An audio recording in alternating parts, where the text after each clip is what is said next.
আজকে চট্টগ্রামের ইতিহাস তোলা হয় সূর্য সেন দিয়ে, বলা হয় এটা সূর্য সেনের ঘাঁটি।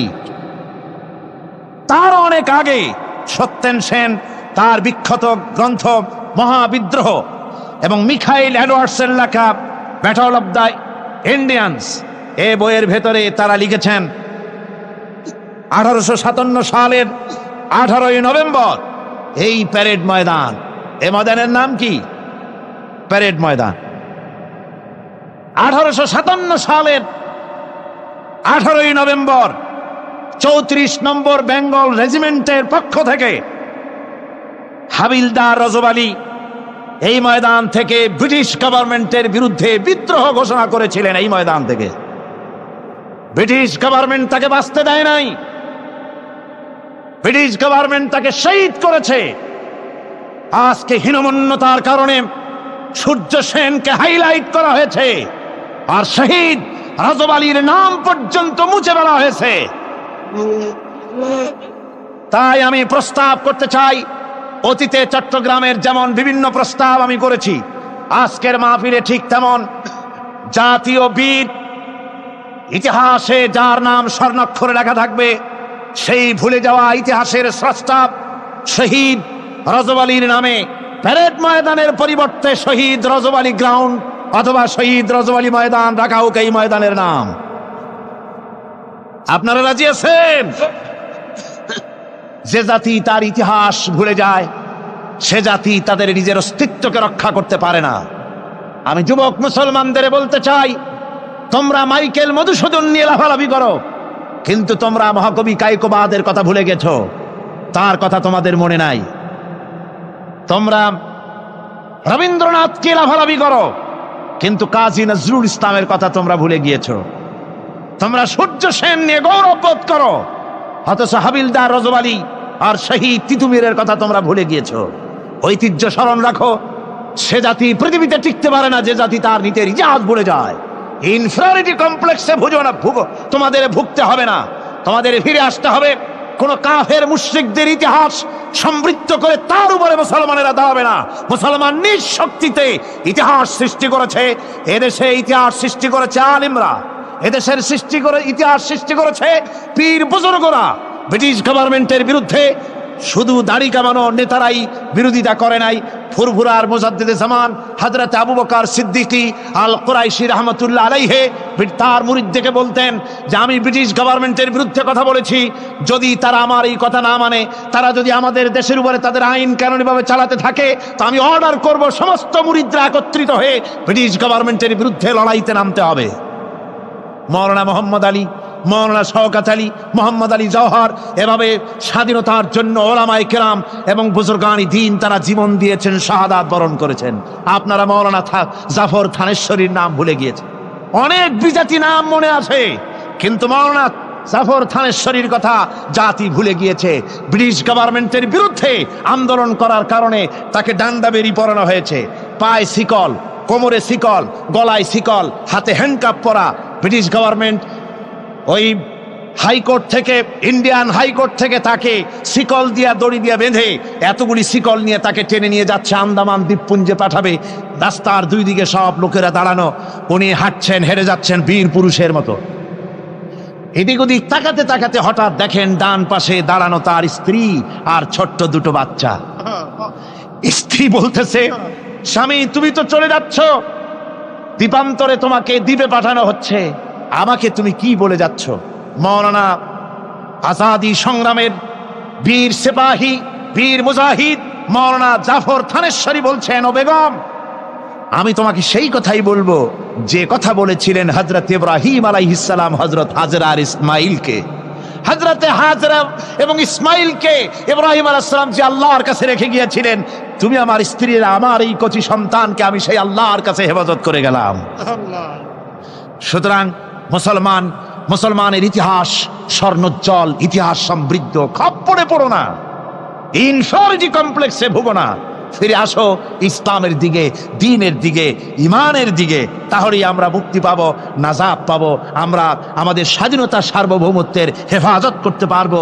দেশ, এই দেশের সমস্ত দল মত জাতি মত নির্বিশেষে সকলে একটা সুখী সমৃদ্ধশালী নিরাপত্তাপূর্ণ ভীতিহীন একটি আর্থসামাজিক সুন্দর সমাজ গঠনে আমরা সকলেই অবদান রাখতে পারবো। আল্লাহ পাক যেন তৌফিক আমাদেরকে দান করে দেন, জোরে বলেন আমিন। প্রবল জ্ঞানী হইবে যাহারা, আপন মনেতে বুঝিবে তাহারা, রাত্রি পারে না আগে যাইবার, দিনের স্থান করি অধিকার।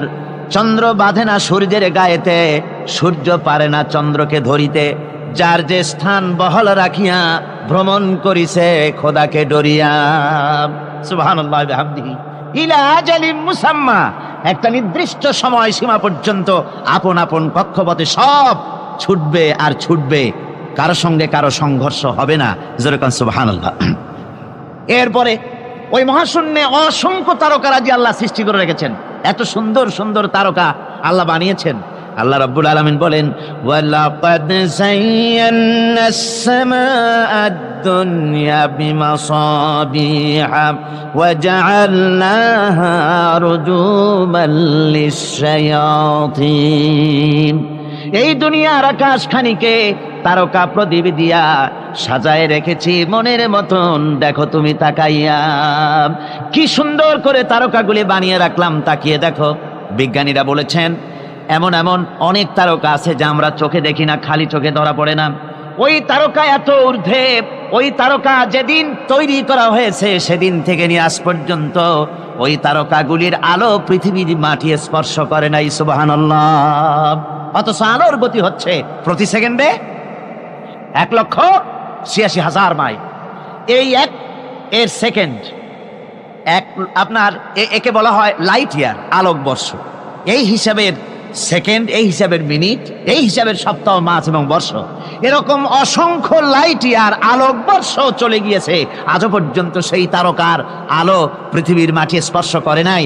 তাহলে সেই তারকা কোথায়? সুবহানাল্লাহ পড়েন। যারা একটু আল্লাহরে গাল দিতে পারে, একটু আল্লাহ এবং ইসলামকে অস্বীকার করতে পারে, তারা আবার হিরো হয়ে যায়। দেখছেন না অবস্থা? হিরো হয়ে যায়। ওরা বলে আল্লাহ নাই, আকাশ দেখে বলে যে মহাকাশ, আসলে তো মহাকাশ না, ওটা অনেক দূরে, তাই নীলা নীলা দেখা যায়, অন্ধকার অন্ধকার ওরকম নীল রঙের দেখা যায়, আসলে আকাশ বলতেও কিছু নাই। এরপরে ইউরি গ্যাগারিন, যিনি প্রথম মহাশূন্য পরিভ্রমণ করেছিলেন, তিনি মহাশূন্য পরিভ্রমণ করে ফিরে এসে বলেছিলেন, মহাশূন্য পরিভ্রমণ করে ফিরে এলাম। মুসলমানেরা যাকে আল্লাহ বলে, খ্রিস্টানেরা যাকে গড বলে, আল্লাহ আর খ্রিস্টান সেই গডের অস্তিত্ব লক্ষ লক্ষ মাইলের কোথাও দেখি নাই, পাই নাই। আমি বলি বেকুব, আল্লাহরে তুমি দেখবা, তুমি তো তোমার নিজের শরীরও দেখো না। তোমার মাথাটার পেছনটা দেখতে কেমন, তোমার পিঠটা দেখতে কেমন, তোমার বডির একদম পেছনের অংশটা দেখতে কেমন, তা কি জিন্দিগিতে আয়না ছাড়া দেখতে পেরেছো কোনোদিন?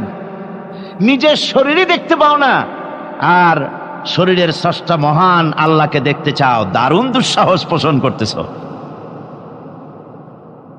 আল্লাহ পাকের ওই মহান সৃষ্টি, এই বিশাল সৃষ্টির তুলনায় আমাদের অবস্থান কোথায়?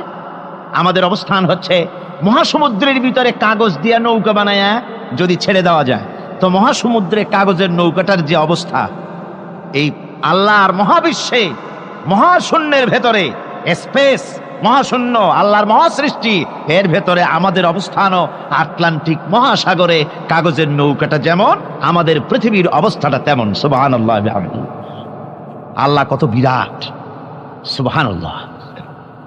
আমার বন্ধুগণ, আল্লাহ পাক বলছেন যে এইভাবে করে আমি চন্দ্র সৃষ্টি করেছি এবং সূর্য সৃষ্টি করেছি। ওয়াজআলা ফিহা সিরাজা ওয়া কামারাম মুনীরা, সেখানে একটা প্রদীপ আমি জ্বালিয়েছি, সেই প্রদীপটা হচ্ছে সূর্য। এই সূর্যটা হচ্ছে বিশাল, যা পৃথিবী থেকে 9,30,00,000 মাইল দূরে যে সূর্য অবস্থান করছে। এত দূরে থাকা সত্ত্বেও এই সূর্যের দিকে মানুষ খালি চোখে তাকাতে পারে না, এত উত্তপ্ত। সূরা নাবার মধ্যে আল্লাহ বলেছেন এটাকে ওয়াজআলনা সিরাজাও ওয়াহাজা,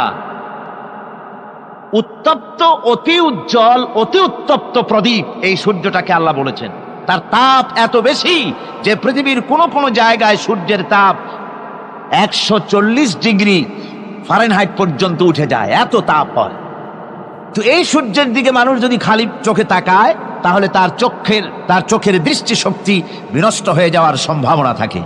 এই সূর্য দিয়ে আল্লাহ পাক ফসল পাকান, এই সূর্য দিয়ে জীবকুলের প্রাণ শক্তির সঞ্চার করেন আল্লাহ পাক। এই সূর্য, বিজ্ঞানীরা বলেছেন, একটা বই আছে, লেখকের নাম আমার মনে নাই, man does not stand alone. এ বইয়ের ভিতরে এই বিজ্ঞানী লিখেছেন, আল্লাহর সৃষ্টি রহস্য সম্পর্কে লিখেছেন যে সূর্য যেখানে এখন আছে, স্রষ্টা নিশ্চয়ই একজন আছেন, তিনি বলছেন যে সূর্য যেখানে আছে ওখান থেকে যদি কিছু নিচে নেমে আসতো সূর্য, তাহলে গোটা পৃথিবী পুড়ে ছাই হয়ে যেত। আর যেখানে আছে ওখান থেকে যদি কিছু উপরে উঠে যেত, গোটা পৃথিবী হিম শীতলতায় গোটা পৃথিবী ফ্রিজ হয়ে যেত। অথচ একটা মাপা একটা জায়গায় আল্লাহ পাক এই সূর্যকে রেখেছেন, সুবহানাল্লাহ পড়েন। আবার চন্দ্রকেও এমন একটা মেজারমেন্ট করা জায়গায় আল্লাহ রেখেছেন, এই চন্দ্র যদি উপরে উঠে যেত, যেখানে আছে সেখান থেকে গোটা পৃথিবীটা মরুভূমি হয়ে যেত। আর যেখানে আছে সেখান থেকে যদি নিচে নেমে আসতো কিছুটা, তাহলে গোটা পৃথিবী বন্যায় প্লাবনে গোটা পৃথিবী ভেসে চলে যেত। সুবহানাল্লাহ বিহামদিহি। এই চন্দ্রকে আল্লাহ পাক এভাবে রেখেছেন, সূর্যকে এভাবে রেখেছেন। আবার এই সূর্যের রয়েছে অতি বেগুনি রশ্মি, সেই অতি বেগুনি রশ্মি যেন এমন একটা পাওয়ার আছে সূর্যের, যে সূর্যের তাপ যদি পৃথিবীর মানুষ গায়ে লাগে, ওই রশ্মিটা যদি লাগে, সৃষ্টি জগতের ক্যান্সার হবে, সৃষ্টি জগৎ মরে যাবে, বাঁচতে পারবে না, অসুখ করবে। সেজন্য ওজোন স্তর একটা আল্লাহ বানিয়ে রেখেছেন, ওজোন একটা স্তর, যেটাকে বিজ্ঞানীরা এখন বলছেন গ্রিন হাউস এফেক্ট। এই ওজোন স্তরে ফাটল ধরেছে, বিজ্ঞানীরা লক্ষ্য করেছেন ওজোন স্তরে ফাটল ধরে সূর্যের সেই ক্ষতিকারক পাওয়ারটা পৃথিবীর মাটির কাছে চলে আসতেছে। এখন এটাকে ঠেকাবার ব্যবস্থা করা হচ্ছে। আমার বন্ধুগণ, এটা কেন হচ্ছে? আল্লাহ রাব্বুল আলামিন বলেন, ওয়ামা আসাবাকুম মিন মুসিবাতিন ফাবিমা কাসাবাত আইদিকুম। তোমাদের উপরে যত বিপদ আছে, মুসিবত আছে, সব তোমাদের হাতের কামাই করা, দুই হাতের কামাই করা, দু হাত দিয়ে যা কামাই করেছো তার ফল তোমাদের পেতে হচ্ছে। গ্রিন হাউস এফেক্ট কেন হলো? কারণ হচ্ছে আমাদের গাড়ি থেকে যে কার্বন ডাই অক্সাইড, কালো ধোঁয়া আমরা বের করি, আমাদের মিল কল কারখানা থেকে যে চিমনি থেকে কালো ধোঁয়া বের হয়, এগুলিকে শোষণ করার জন্য, এগুলিকে নষ্ট করার জন্য হলো গাছ। গাছ হলে মানুষের বন্ধু। আমরা জনমের মতো গাছ কাটি, লাগাই না। এভাবে করে প্রকৃতির ভারসাম্য আমরা নষ্ট করেছি। আমরা প্রকৃতির ভারসাম্য নষ্ট করবার জন্য ইচ্ছে করে দেশের পাহাড়গুলিকে ধ্বংস করছি। অথচ আল্লাহ পাক বলেছেন, এই পাহাড় পৃথিবীর ভারসাম্য রক্ষার জন্য, প্রকৃতির ভারসাম্যকে রক্ষা করার জন্য আমি পাহাড় সৃষ্টি করেছি। জোরে বলেন সুবহানাল্লাহ। মানুষ এভাবে নিজের সর্বনাশ নিজেই করতেছে। আল্লাহ পাক বলছেন, এভাবে করে আমি সব কিছুকে একটা সুন্দর পদ্ধতি দিয়ে সৃষ্টি করেছি। আর ওই যে আলোকমণ্ডিত চাঁদ, ওই চাঁদ সম্পর্কে প্রশ্ন তুলেছে কাফেরেরা, যে চাঁদটা কি? وَيَسْأَلُونَكَ عَنِ الْأَهِلَّةِ قُلْ هِيَ مَوَاقِيتُ لِلنَّاسِ। আল্লাহ রাব্বুল আলামিন বলেন, নবী আপনাকেই প্রশ্ন করা হয় চাঁদের ক্রমবর্ধমান এবং ক্রমহ্রাস সম্পর্কে, যেটা কি আপনি তাদেরকে বলে দেন, আমি এই চাঁদকে একটা প্রাকৃতিক ক্যালেন্ডার বানায়া, চিরস্থায়ী ক্যালেন্ডার বানিয়ে তাম পৃথিবীর মানুষের জন্য আকাশে ঝুলায় রেখেছি, মহাশূন্যে টানায় রেখেছি, যেন প্রতিদিন রাত্রিবেলায়, দিনের বেলায়, রাতের বেলায় তারা দিন, রাত, মাস, বছর গণনা করতে পারে। এই জন্য বিনা পয়সার একটা ক্যালেন্ডার আমি ঝুলায় রাখছি। জোরে বলেন সুবহানাল্লাহ। এমনি করে চাঁদ এবং সূর্যকে আমি সৃষ্টি করে দিয়েছি। আল্লাহ পাক বলেন, وَهُوَ الَّذِي جَعَلَ اللَّيْلَ وَالنَّهَارَ خِلْفَةً لِمَنْ أَرَادَ أَنْ يَذَّكَّرَ أَوْ أَرَادَ شُكُورًا। আর আমি দিন এবং রাতকে একে পরস্পরের স্থলাভিষিক্ত বানিয়েছি, যারা শুকর আদায় করবে আর যারা এর দ্বারা জ্ঞান অর্জন করবে তাদের জন্য। অর্থাৎ তারা এগুলি দেখে মনে করবে যে এগুলি খালি খালি না। এই যে রাত আসতেছে, দিন আসতেছে, দিন এবং রাত্রের এই যে পরিবর্তনটা, এর মধ্যে রয়েছে নিদর্শন। সূরা আলে ইমরানের মধ্যে আল্লাহ পাক বলেন, ইন্না ফি খালকিস সামাওয়াতি ওয়াল আরদি ওয়া ইখতিলাফিল লাইলি ওয়ান নাহার লাআয়াতিন লিউলিল আলবাব। যারা নিশ্চয়ই আমার এই সৃষ্টি রহস্য সম্পর্কে, দিন এবং রাতের পরিবর্তনের ব্যাপারে যারা চিন্তা করে, গবেষণা করে, তাদের জন্য আমি অনেক কিছু চিন্তার বিষয়ের মধ্যে রেখে দিয়েছি। তারা এসব আমার সৃষ্টি নৈপুণ্যতা দেখে তারপরে তারা হতবাক, বিস্ময় বিমুখ হয়ে তারা বলে, এগুলি দেখে আর বলে, আল্লাযীনা ইয়াযকুরুনাল্লাহা কিয়ামান ওয়া কুউদান ওয়া আলা জুনুবিহিম ওয়া ইয়াতাফাক্কারুনা ফী খালকিস সামাওয়াতি ওয়াল আরদ। তারা বসা অবস্থায়, দাঁড়ানো অবস্থায় আমার প্রশংসা করে আর বলে, রব্বানা মা খালাকতা হাযা বাতিলান সুবহানাকা ফাকিনা আযাবান নার। আয় আল্লাহ পাক, তুমি কোনো কিছু খেল তামাশার বিষয়বস্তু করে তৈরি করো নাই, অতএব জাহান্নামের শাস্তি থেকে তুমি আমাকে রক্ষা করো। আল্লাহর নবী বলেছেন, আল্লাহর সৃষ্টি নৈপুণ্যতা সম্পর্কে যদি কোনো বান্দা 1 ঘন্টা চিন্তা করে, 1 ঘন্টা যদি গবেষণা করে, চিন্তা করে, রব্বুল আলামিন তার আমলনামায় 60 বছরের নফল ইবাদতের সওয়াব লিখে দেন। জোরে বলেন সুবহানাল্লাহ। আল্লাহ পাক এ সমস্ত কথা বলে এখন ওই ফর্মুলা বলতেছেন যে আসলে আমার বান্দা হওয়ার জন্য, খাঁটি বান্দা হওয়ার জন্য তার কয়েকটি বৈশিষ্ট্য থাকতে হবে। আল্লাহ পাক এখানে 8টি বৈশিষ্ট্য বর্ণনা করেছেন। আল্লাহর খাঁটি বান্দা হওয়ার জন্য বৈশিষ্ট্য কয়টা লাগবে? 8টি। বেহেশত কয়টা? বেহেশত কয়টি? আল্লাহ পাক বৈশিষ্ট্য বানিয়েছেন 8টি। এখানে 8টি বৈশিষ্ট্যের কথা বলা হয়েছে।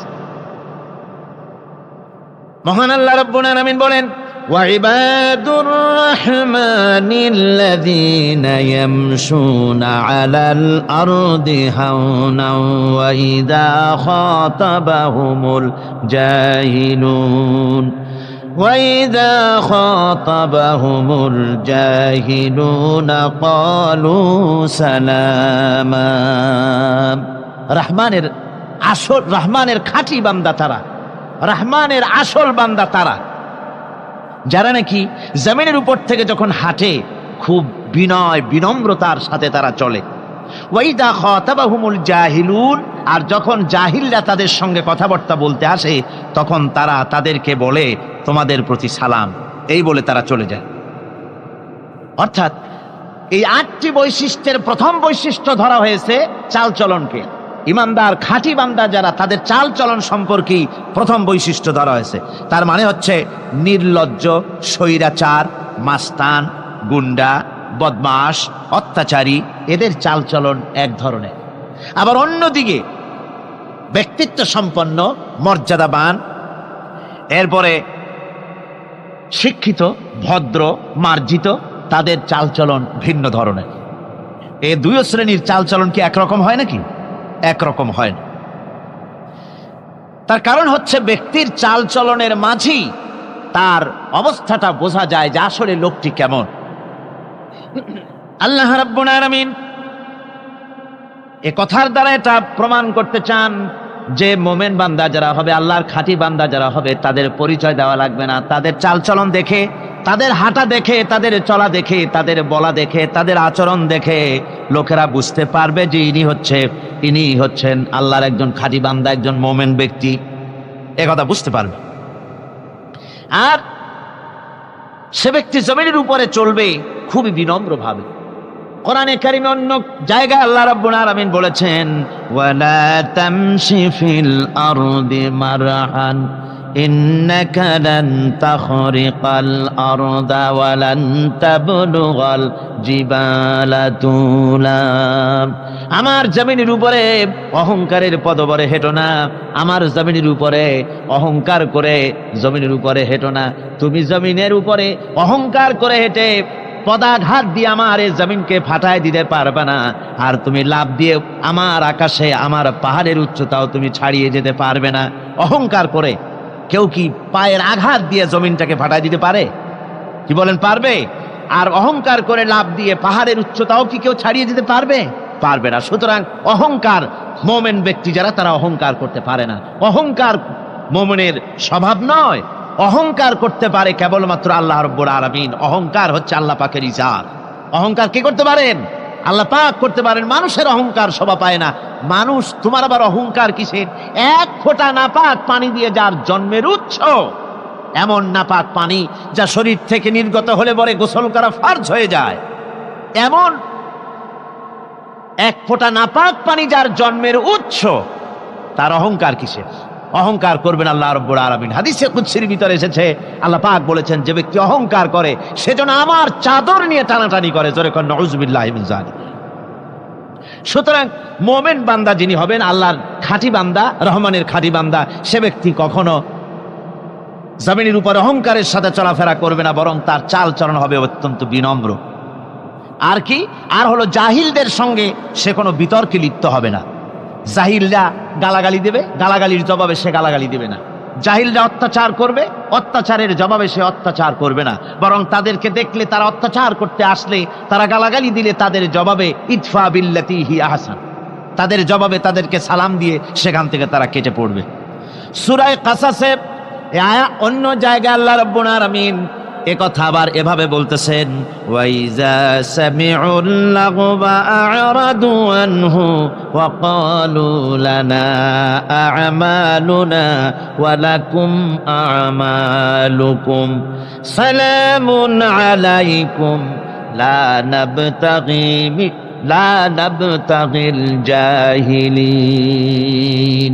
আল্লাহ পাক বলছেন যে যখন মুমিনেরা পরস্পরে মুমিনদের সাথে জাহিলদের যখন দেখা সাক্ষাৎ হয়ে যায়, যখন ঝগড়ায় লিপ্ত হতে চায়, তখন মুমিনেরা, যারা মুমিন বান্দা, আল্লাহর খাঁটি বান্দা, তারা বলবে যে তোমাদের আমলের প্রতিফল তোমরা পাবা, আমাদের কৃতকর্মের ফল আমরা পাবো, সুতরাং তোমাদের প্রতি সালাম, তোমাদের সাথে আমাদের কোনো সম্পর্ক নাই। ঝগড়াঝাটি না করে তারা ফিরে আসবে। আল্লাহ পাক এরপরে বলেন, والذين يبيتون لربهم سجدا وقياما। রহমানের খাঁটি বান্দা তারাই আরেকটি বৈশিষ্ট্য, তাদের এই 2 নম্বরের বৈশিষ্ট্য বার বলা হচ্ছে। রহমানের, আল্লাহর খাঁটি বান্দার 2 নম্বরের বৈশিষ্ট্য যেটা, সেটা হচ্ছে এই যে তারা রাত কাটায় তার রবের হুজুরে, আল্লাহর দরবারে সেজদা দিয়ে দাঁড়িয়ে থেকে কান্দাকাটি করে তারা রাত গুজরান করে। জোরে বলেন সুবহানাল্লাহ। আর এর বিপরীত যারা, তারা রাত কাটায়, রাতের বেলা মদ, জুয়া, সিনেমা, গান বাজনা, অশ্লীলতা, নাটক, হাবিজাবি গল্প গুজব করে তারা তাদের রাত কাটায়। আর যারা মোমেন বান্দা, আল্লাহর বান্দা, যারা খাঁটি বান্দা, তারা এই রাত তারা আল্লাহর ইবাদতের ভিতর থেকে কান্দাকাটির মধ্য দিয়ে দাঁড়িয়ে দাঁড়িয়ে অথবা সেজদার ভিতরে তারা তাদের রাত কাটিয়ে দেয়। কোরআনে কারীমে আল্লাহ রাব্বুল আলামিন একথা এভাবে বলেছেন, তাতাজাফা জুনুবুহুম আনিল মাদাজি'i ইয়াদউনা রাব্বাহুম খাওফান ওয়া তামআ। আমার মুমিন বান্দারা তাদের পার্শ্বদেশ এবং পৃষ্ঠদেশ বিছানার উপরে বেশি রাত থাকে না। তারা তাদের রবের প্রতি, রবের ভয়, আল্লাহর ভয়, আশা পোষণ করে, আর তার আল্লাহকে ভয় করে তারা বিছান থেকে নিজের পিঠকে আলাদা করে নিয়ে তারা রাতের বেলায় আমার কাছে কান্দে, আমার কাছে দোয়া করে, তারা কান্দে, ইবাদত করে। সূরা যারিয়াতের ভিতরে রব্বুল আলামিন বলতেছেন, কানু কালিলাম মিনাল লাইলি মা ইয়াহজাউনা ওয়া বিল আসহারি হুম ইস্তাগফিরুন। আমার এই মুমিন বান্দাগুলি, আমার খাঁটি বান্দা যারা, তারা সারা রাত ঘুমায় না, রাতের একটা অংশ মাত্র তারা ঘুমায়, সারা রাত ঘুমায় না, একটা অংশ তারা ঘুমায়, আর বাকি অংশটুকুন শেষ রাত্রে তারা ওঠে আর আমার দরবারে তারা কান্দে, মাপ চায় আর কাঁদতে থাকে, চোখের পানি ফেলতে থাকে। আল্লাহ রাব্বুল আলামিন শেষ রাত্রে প্রথম আকাশে আসেন।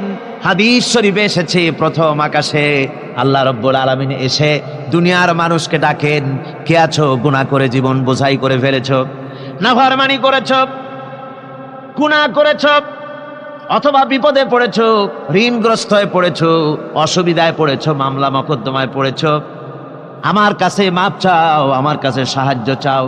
এই সময় যে সমস্ত বান্দারা আরামের ঘুমকে হারাম করে আল্লাহর দরবারে কাঁদতে থাকে, তাহাজ্জুদের নামাজ আদায় করে যখন হাত তুলে কাঁদে, আল্লাহ পাক তখন এই দৃশ্য দেখে ফেরেশতাদের বলেন, ও আমার ফেরেশতারা, আমার ওই বান্দাগুলি কাঁদে কেন? সমস্ত মানুষ যখন ঘুমানো, এই বান্দাগুলি কাঁদে কেন বলো? ফেরেশতারা বলে, আল্লাহ তুমি তো ভালো করে জানো। ফেরেশতারা বলে, আল্লাহ আল্লাহ পাক বলবেন, তবুও তোমাদের মুখ থেকে শুনতে চাই। ফেরেশতারা তখন বলবে, রব্বুল আলামিন তোমার বান্দা গুনাহ করেছে, জাহান্নামের ভয়তে তোমার কাছে কাঁদতেছে, তোমার ভয়তে কাঁদে, জাহান্নামের ভয়তে কাঁদে। আল্লাহ জিজ্ঞেস করেন, ফেরেশতারা, ওরা যে আমার ভয়তে কাঁদে, ওরা কি আমারে দেখছে নাকি? ফেরেশতারা বলে, না খোদা তোমারে দেখে নাই। আল্লাহ পাক বলেন, ওরা আমার যে জাহান্নামের ভয়তে কাঁদে, ওই জাহান্নাম তারা দেখেছে নাকি? ফেরেশতারা বলে, না আল্লাহ, তোমার জাহান্নাম ওরা দেখে নাই, তোমার বেহেশত কিছুই দেখে নাই। আল্লাহ পাক বলেন, ও আমার ফেরেশতারা, এই বান্দাগুলি আমার দোজখ দেখে নাই, আমাকে দেখে নাই, হাসর মিজান সিরাত কিছুই দেখে নাই, শুধু কোরআনের কথা শুনে, আমার নবীর কথা শুনে, আমার কোরআনের কথা শুনে বিশ্বাস করে আরামের ঘুমকে হারাম করে কিভাবে কাঁদতেছে তাকায় দেখ। আমার রহমতের দরিয়ায় জোশ মেরে গেছে, তোরা সাক্ষী থেকে যা, আমার ওই ক্রন্দনরত বান্দাগুলিকে আমি আল্লাহ মাফ করে দিলাম। আমার ভাইয়েরা, আল্লাহ পাক বলেন, আম্মান হুয়া কানিতুন আনা আল-লাইলি সাজিদাও ওয়া কাইমা। আল্লাহ রাব্বুল আলামিন বলেন, সিজদার ভিতরে আর দাঁড়ানোর ভিতরে আমার এই বান্দাগুলি আখিরাতে আমার সঙ্গে দেখা করা লাগবে, এই ভয়তে, জাহান্নামের ভয়তে তারা কাঁদে, এভাবে কাঁদতে থাকে। আর আল্লাহ পাক ওই সময় তাদের গুনাহ মাফ করতে থাকেন। কোরআনে কারীমের ভিতরে আল্লাহ পাক বলেন, সারা রাত ঘুমাতে আল্লাহ নিষেধ করেছেন, সারা রাত যেন ঘুমায় না, পাইকারি দরে ঘুমায় না, একটু জাগো। ওয়াজকুর ইসমা রাব্বিকা বুকরাতাও ওয়া আসীলা। সকাল এবং সন্ধ্যায় তোমার প্রভুর, তোমার রবের জিকির করো, স্মরণ করো। ওয়া মিনাল লাইলি ফাসজুদ লাহু ওয়া সাব্বিহহু লাইলান তাওয়িলা। তোমার রাতের বেলায়, রাতের একটা অংশ সিজদায় অবনত হও, আর রাতের দীর্ঘ সময় ঘুমায় থেকো না, হয় একটা লম্বা সময় ঘুমাও, কিন্তু একটা অংশ রাখো যে সময় তুমি আমার দরবারে সিজদায় পড়ে যাবে, কাঁদবে। আমার বন্ধুগণ, রাতটা ওয়াজআলনাল লাইলা সুবাতা, আল্লাহ রাব্বুল আলামিন ওয়াজআলনা সুবাতাও আছে, ওয়াজআলনান নাওমা সুবাতা ওয়াজআলনাল লাইলা লিবাসা। ঘুমকে বানাইছেন আল্লাহ শান্তির বাহন, আর রাতকে করেছেন আচ্ছাদন। রাতকে কি করেছেন? আচ্ছাদন। রাতকে একটা পর্দা লাগিয়ে দিয়েছেন, রাতের পর্দা। যেহেতু প্রেম ভালোবাসা ঢোল পিটায় করা যায় না। ঢোল পিটায় প্রেম করা যায়? যায় না। মানুষকে দেখায় দেখায় প্রেম ভালোবাসা করা যায় না। এটা হলো দুনিয়ার রীতিনীতি, দুনিয়ায় যেটা মানুষেরা করে। আসল সবচাইতে বড় ভালোবাসার পাত্র হলেন আল্লাহ, মাশুক হলেন আল্লাহ, আশেক হলো মানুষ। আশেক এবং মাশুকের ভিতরে প্রেম বিনিময় হবে, ভালোবাসার আদান প্রদান হবে, কথোপকথন হবে। এজন্য দিনের কোলাহলপূর্ণ অবস্থায় তা হয় না বলে রব্বুল আলামিন বলেন, আমি তোমাদের জন্য রাতকে একটা আচ্ছাদন, একটা পর্দা বানায় দিস। এই রাতের পর্দার ভিতরে থেকে আমারে ডাকো, আমাকে, আমার কাছেই তুমি আমাকে ডাকো, একটা লম্বা সময় নিয়ে আমাকে বলতে থাকো, আমাকে ডাকতে থাকো।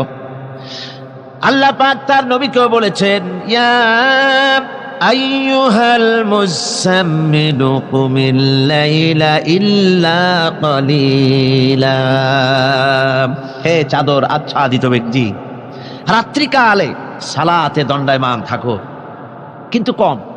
সারা রাত জাগার দরকার নেই, একটা অংশ জাগো, যখন তুমি আমার জন্য কাঁদবে, আমার জন্য সিজদায় পড়ে থাকবে। রাসূল পাক সাল্লাল্লাহু আলাইহি সাল্লাম তাহাজ্জুদের নামাজি সিজদায় পড়ে থাকতেন, রাতে ঘন্টার পর ঘন্টা চলে যেতেছে। হযরত আয়েশা বলেন, আমি মনে করতাম সিজদায় এমন ভাবে রাসূল পড়েছেন আর ওঠেন না, আমার মনে হতো হুজুর বুঝি ইন্তেকাল করে গেছেন। আমি রাসূলের পায়ের আঙ্গুল ধরে আস্তে করে চাপ দিতাম, হুজুর তাতে একটু ব্যথা পেয়ে আঙ্গুল নাড়া দিতেন, তখন আমি মনে করতাম আল্লাহর নবী বিদায় হন নাই, বেঁচে আছেন।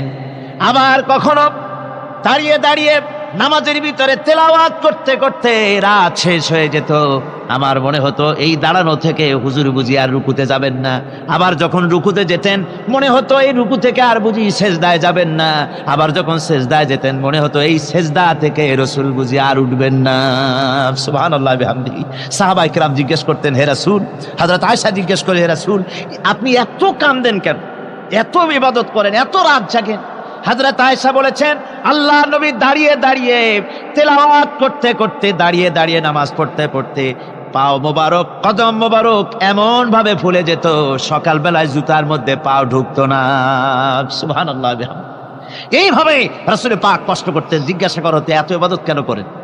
আপনার তো আগের পিছের সমস্ত গুনাহ আল্লাহ মাফ করেছেন, কোনো গুনাহ আপনার নাই। তবু আল্লাহ বলে দিয়েছেন, নবী আপনার আগের পিছের সব মাফ, তারপরেও এত কাঁদেন কেন? আল্লাহর নবী বলেছেন, ও সাহাবীরাও, আমার স্ত্রীরা শোনো, আমি কি আমার বান্দার, আমি আমার আল্লাহর শুকরগুজারকারী বান্দায় কি আমি পরিণত হব না? যে আল্লাহ আমাকে এত নিয়ামত দিয়েছেন, আমি কি সেই আল্লাহর শুকরগুজার হব না? রাসূলুল্লাহ এভাবে কাঁদতেন। সুতরাং প্রত্যেকটি মুসলমানকে রাতের বেলায় আল্লাহর দরবারে হাত তুলে কাঁদতে হবে, মোনাজাত করতে হবে, রব্বুল আলামিন, যে গুনাহ করেছি, আমি যত গুনাহ করেছি, আমাকে তুমি নেয়ামত যা দিয়েছো, এই নেয়ামত তুমি না দিলেও পারতে, তুমি দয়া করে দিয়েছো। এভাবে যদি মানুষ কাঁদে, আল্লাহ এই অপরাধ করেছি, অপরাধের কথা যদি স্মরণ করে আর কাঁদতে থাকে, আল্লাহ রব্বুল আলামিনের রহমত তার উপরে তখন পড়তে থাকে। আর এই তাহাজ্জুদ, গভীর রাতের কান্দাকাটি, এই জন্য আল্লাহ পাক বলেন, এর আসল ব্যাপারটা হলো ইন্না নাশিআতাল লাইলি হিয়া আশাদ্দু ওয়াতআন ওয়া আকওয়ামু কিলা।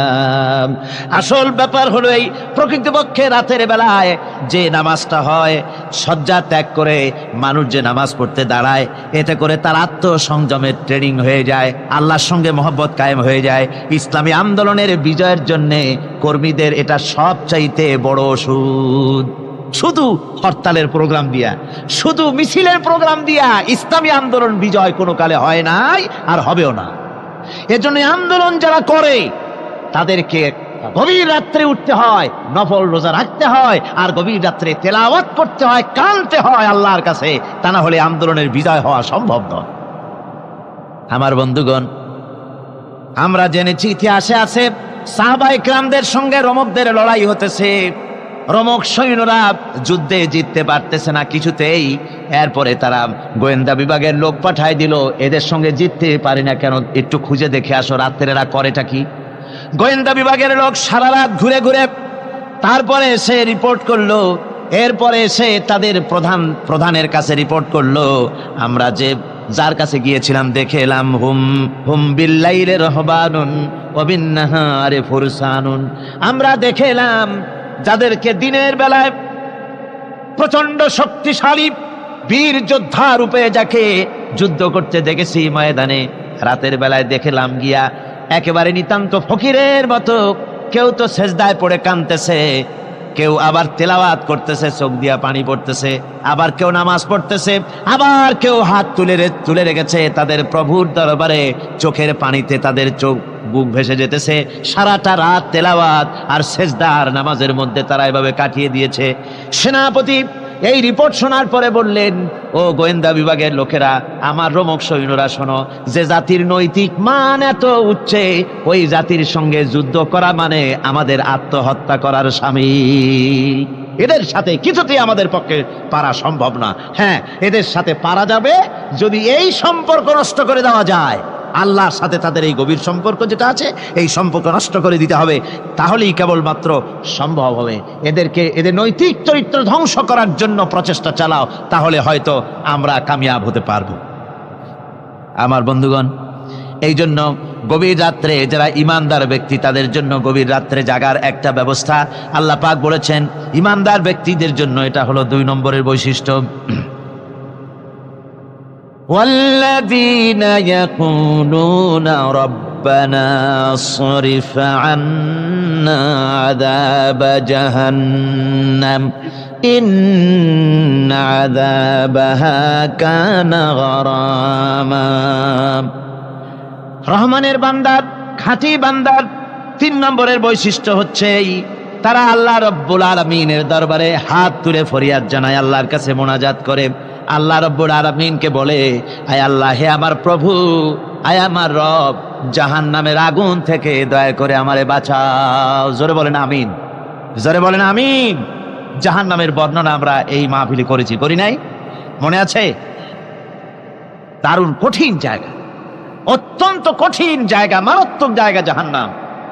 ওই জাহান্নামের জন্য আল্লাহর কাছে কাঁদতে হবে, মাপ চাইতে হবে জাহান্নাম থেকে। মোমেন ব্যক্তির 3 নম্বরের বৈশিষ্ট্যই তাই, সে বলবে রব্বানা সরিফ আন্না আযাবা জাহান্নাম ইন্না আযাবাহা কানা গরামা। আয় আল্লাহ, তোমার জাহান্নামের শাস্তি থেকে তোমার কাছে মাপ চাই। আল্লাহ পাক বলেন, এই জাহান্নামের শাস্তি বড়ই প্রাণান্তকার হবে। ইন্নাহা সাআত মুস্তাকাররান ওয়া মুকামা। জাহান্নাম হচ্ছে অবস্থানের জন্য অত্যন্ত নিকৃষ্ট, খুবই খারাপ জায়গা এই জাহান্নাম। কিন্তু মুসলমানদের অবস্থাটা ভিন্ন। মুসলমানেরা নেক আমল করে, ইবাদত বন্দি করে, তা সত্ত্বেও তার কলিজা কাঁপতে থাকে। সুবহানাল্লাহ, তার কলিজা কাঁপতে থাকে যে আমি যে ইবাদত করছি এই ইবাদত আল্লাহর দরবারে মঞ্জুর হচ্ছে কিনা। এই জন্য তার মন কাঁদতে থাকে। সে আমলের উপর নির্ভর করে থাকে না, সে আল্লাহর দয়ার উপরে নির্ভর করে। কিসের উপরে নির্ভর করে? আল্লাহর দয়া, আল্লাহর রহমতের উপরে নির্ভর করে। আর সে আল্লাহর কাছে কাঁদতে থাকে, রব্বুল আলামিন, তুমি দয়া করে মেহেরবানি করে আমার হিসাব নিও না। আমার এই হিসাব করে যদি বেহেশতে দাও তাহলে তো বেহেশতে যাইতে পারবো না। কিয়ামতের দিন আল্লাহ রব্বুল আলামিন কোন মানুষকে যদি হিসাবের জন্য ধরে ফেলেন, তাহলে ওই বান্দার আর জাহান্নাম ছাড়া কোনো পথ নাই। এই জন্য আল্লাহ শিখাই দিয়েছেন, বান্দা দোয়া কর, ওয়া আদখিলনাল জান্নাতা বিগাইরি হিসাব। আয় আল্লাহ, বিনা হিসাবে তোমার জান্নাত আমাকে দান করো। আবার হুজুর দোয়া করেছেন, আল্লাহুম্মা হাসিবনি হিসাবান ইয়াসীরা। আয় আল্লাহ, তুমি আমার সহজ হিসাব নাও। পড়েন, আল্লাহুম্মা হাসিবনি হিসাবান ইয়াসীরা। হিসাবে ইয়াসির, সহজ হিসাব। আয় আল্লাহ, তুমি আমার সহজ হিসাব নাও। এই হাদিসের ব্যাখ্যায় এসেছে সহজ হিসাব কি? ব্যাখ্যায় এসেছে সহজ হিসাবটা হচ্ছে আল্লাহ রাব্বুল আলামিন কিয়ামতের ময়দানে তার কোন বান্দাকে যদি রহমত করতে চান, কোন বান্দার প্রতি যদি দয়া করতে চান, কাউকে যদি ক্ষমা করতে চান, তাহলে আল্লাহ রাব্বুল আলামিন তাকে একটা পর্দার আড়ালে ডেকে নেবেন। একটি পর্দার আড়ালে রেখে নিয়ে আল্লাহ পাক জিজ্ঞেস করবেন, বান্দা তুই কি এই গুনাহগুলি করেছিলি নাকি? এই সব গুনাহ করেছিস নাকি? আল্লাহ জিজ্ঞেস করবেন বান্দাকে, অবস্থাটা কেমন হবে চিন্তা করেন। বান্দা এইগুলি করেছিস নাকি? বান্দা ভয়তে থরথর করে কাঁপতে থাকবে, কলিজা ভয়তে কাঁপতে থাকবে, অস্থির হয়ে যাবে। সে স্বীকার করবে, রব্বুল আলামিন, তুমি যা বলেছো আমি এর সব অন্যায় আমার দ্বারা হয়েছে, আমি বুঝতে পারি নাই, আমাকে মাফ করে দাও। রব্বুল আলামিন বান্দাকে বলবেন, যা বান্দা, আমি তোকে মাফ করে দিলাম, আমার জান্নাতে চলে যা। সুবহানাল্লাহি ওয়া বিহামদিহি, সুবহানাল্লাহি ওয়া বিহামদিহি।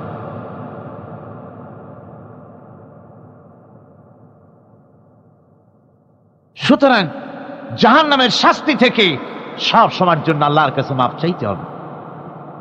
والذين إذا أنفقوا لم يسرفوا ولم يقتروا وكان بين ذلك قواما। রহমানের প্রকৃত খাঁটি বান্দা তারা, যারা নাকি যখন খরচ করে খরচের সময় বেহুদা খরচ করে না, আবার খরচের ভিতরে কার্পণ্যতাও তারা করে না। ওয়াকানা বাইনা যালিকা কাওয়ামা, এই দুইয়ের মাঝে তারা ভারসাম্য রক্ষা করে, মধ্যম নীতি অবলম্বন করে চলে। তার মানে হলো পয়সা আছে বলি এই পয়সা দিয়ে তারা মদ খায় না, জুয়া খেলে না, মিনা বাজার ইত্যাদি শয়তানি বদমাশি সিনেমা হল ইত্যাদি বানায়া পাপের বোঝা বাড়ায় না। তারা অতিরিক্ত কোনো খরচ করে না, আবার অর্থ পূজারী ব্যক্তির মতো কার্পণ্যতাও তারা করে না। দুইয়ের মাঝে তারা ভারসাম্য রক্ষা করে। এক শ্রেণীর লোক আছে মাল শুধু জমায়, খরচ টরচ করে না। কোরআন শরীফে বলা হয়েছে, আল্লাযী জামা মালান ওয়া আদ্দাদা, মাল জমা করে আর গুনতে থাকে, মাঝে মধ্যে আবার টেলিফোন করে, হ্যালো সোনালী ব্যাংকের ম্যানেজার সাহেব নাকি? বলে হ্যাঁ, দেখুন তো আমার আমল নামাটায় কত আছে এখন। তখন হিসাব টিসাব করে আর তাড়াতাড়ি, এখন তো আর আমলনামা দেখতে সময় লাগে না, তাড়াতাড়ি দেখা যায়। আগে যেমন ব্যাংকে গিয়ে যদি জানতে কেউ চাইতো যে আমার ডেবিট কত, ক্রেডিট কত, ব্যালেন্স কত ইত্যাদি জানতে চাইলে তাকে একেবারে সেই লেজার খোলা লাগে, বিরাট বিরাট বই, বড় বড় কিতাব যা গরুর গাড়ি দিয়ে টানা লাগে, এত বিশাল বিশাল বই ছিল। এখন সেগুলি সংক্ষিপ্ত হয়ে একেবারে কম্পিউটারের মধ্যে ঢুকানো হয়েছে। কম্পিউটারের ভেতরে রয়েছে একটা ছোট্ট যন্ত্র যার নাম হলো মাইক্রোচিপস, একেবারে এতটুকু ছোট্ট মাইক্রোচিপস। এই মাইক্রোচিপসের ভেতরে হাজার হাজার ক্লায়েন্টসদের ডেবিট, ক্রেডিট, তাদের ট্রানজেকশন, তাদের ব্যালেন্স সব কিছু রয়ে গেছে। আপনি যখনই জিজ্ঞেস করবেন সে বাটন একটা দাবালো আর সাথে সাথে স্ক্রিনে এসে গেল আপনার নাম কি, বাপের নাম কি, দাদার নাম কি, কত টাকা জমা করছিলেন, কোন কোন তারিখে উঠাইছেন, হাতে কত, নিচেন কত, 14 গোষ্ঠীর ইতিহাস একটা চাপে চলে আসে। তো আমি মানুষকে এভাবে বলি যে এই বুদ্ধিটা যিনি দিলেন, লোকেরা বলে তো কয় যে কিয়ামতের দিন আল্লাহ নাকি আমলনামা দিবে মানুষের সামনে হাজির করিয়া, ইমানদারের সামনের থেকে ডান হাতে, বেঈমানের পিছন থেকে কোন হাতে, বাঁ হাতে। এখন ওই আমলনামা সারা জীবনে যত কথা বলছি, যত কাজ করছি সব তাতে লেখা থাকবে। তাহলে সেটা তো একটা বিশাল একটা বই হবে, তো আমরা হাতে করে ধরবই বা কেমনে, আর ওটা হবেই বা কেমনে, আর ওটা পড়বই বা কেমনে। এখন তো বুঝতে সহজ হয়েছে কেমনে পড়বেন।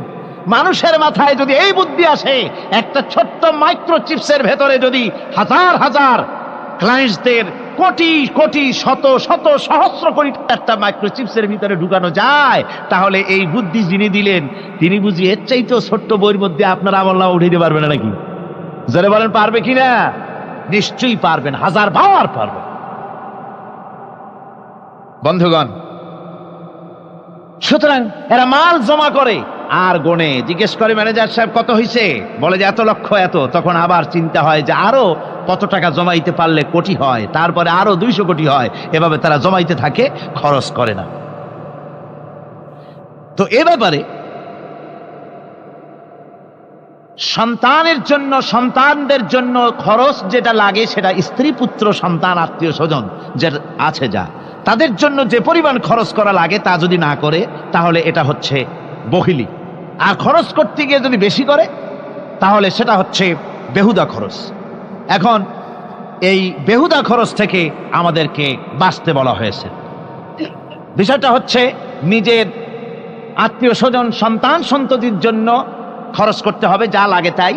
আর আল্লাহ রাস্তায় যখন দেওয়ার কথা আসে তখন প্রাণ খুলে দান করতে হবে। দেখেন লোকেরা যখন আল্লাহ রাস্তায় দান করতে বলা হয়, পকেটের মধ্যে হাত দিয়ে তারপর আঙ্গুল অনেক সময় কষাকষি করে। একজনে জিজ্ঞেস করলাম, মিয়া পয়সা দিবাতে এত পকেটে হাত রাখিয়া বাইরে করো না মোটে? কয় যে ঘষে দেখতেছি, শিখি না 10 পাই। তাহলে এইভাবে আল্লাহর রাস্তায় দেওয়ার সময় এই যে কার্পণ্যতা, এই কার্পণ্যতা মানুষকে তাকে শেষ করে দেয়, তার ঈমানকে নষ্ট করে দেয়। আর পয়সা আছে বলে বেশি খরচ করতে হবে, যেমন বিবাহে লোকেরা খরচ করে আমাদের দেশে, কোরবানি করতে গিয়ে খরচ করে। হ্যাঁ, কোরবানি করবেন, আপনি ভালো একটা কোরবানি করবেন, আপনার পয়সা যেমন আছেন তেমন, কিন্তু 50,000 টাকা দাম দিয়ে একটা গরু কিনা সেই গরুর গলায় মালা দিয়া এরপরে সারা শহরে প্রদর্শনী করতে হবে, এর কোনো যুক্তি নাই। আছে কোনো যুক্তি? যদি তা হয় তাহলে ওই গরু যিনি কেনেন তারও গলায় মালাই দিয়া দুজনে একসাথেই ঘুরানো দরকার, বুঝলেন?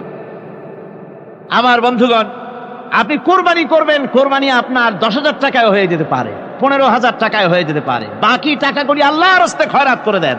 কত গরিব আত্মীয় আছে তাদের দিয়ে দেন। 50,000 টাকা দিয়ে বিরাট বাজারের সেরা গরু খরিদ করে কোরবানি দিচ্ছেন। অর্থটা কি?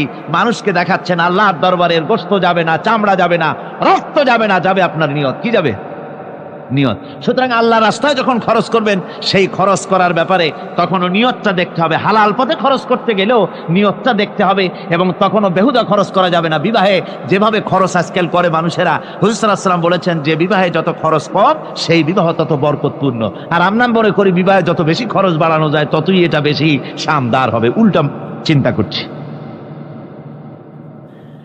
আল্লাহ রাব্বুল আলামিন এরপরে বলছেন, والذين لا يدعون مع الله إلها آخر ولا يقتلون النفس التي حرم الله إلا بالحق ولا يزنون ومن يفعل ذلك يلقى أثاما। আর রহমানের খাঁটি বান্দা যারা তাদের পঞ্চম নম্বরের বৈশিষ্ট্য হচ্ছে এই যে তারা আল্লাহর সাথে আল্লাহকে বাদ দিয়ে অন্য কাউকে ইলাহা বলে মাবুদ বলে ডাকে না। এ ব্যাপারেও ব্যাখ্যা আমরা এই মাহফিলে দিয়েছি, মনে আছেন আপনাদের? আল্লাহ ছাড়া অন্য কাউকে ইলাহা বলে ডাকা যাবে না। ওয়ালা ইয়াকতুলুনা আন-নাফসাল্লাতী হারামাল্লাহু ইল্লা বিল হক। আর আল্লাহ যে সমস্ত প্রাণকে, আর ওই লোকেরা যারা নাকি আল্লাহ ছাড়া ইমান রহমানের বান্দা যারা, তারা একদিকে তো আল্লাহ ছাড়া অন্য কাউকে ডাকে না, মাবুদ বলে স্বীকার করে না, অন্যদিকে আল্লাহর হারাম করা প্রাণগুলিকে তারা ধ্বংস করে না। অর্থাৎ আল্লাহ যাদেরকে হত্যা করতে নিষেধ করেছেন, প্রাণীদেরকে হত্যা করতে, মানুষ হত্যা করতে নিষেধ করেছেন, আল্লাহর নিষেধ, আল্লাহ যেগুলি জায়েজ করেছেন সেগুলি বাদ দিয়ে হত্যা করা, এগুলি তারা করে না। ওয়ালা ইয়াজনুন, আর তারা জেনা ব্যভিচারেও লিপ্ত হয় না। এটা হচ্ছে যে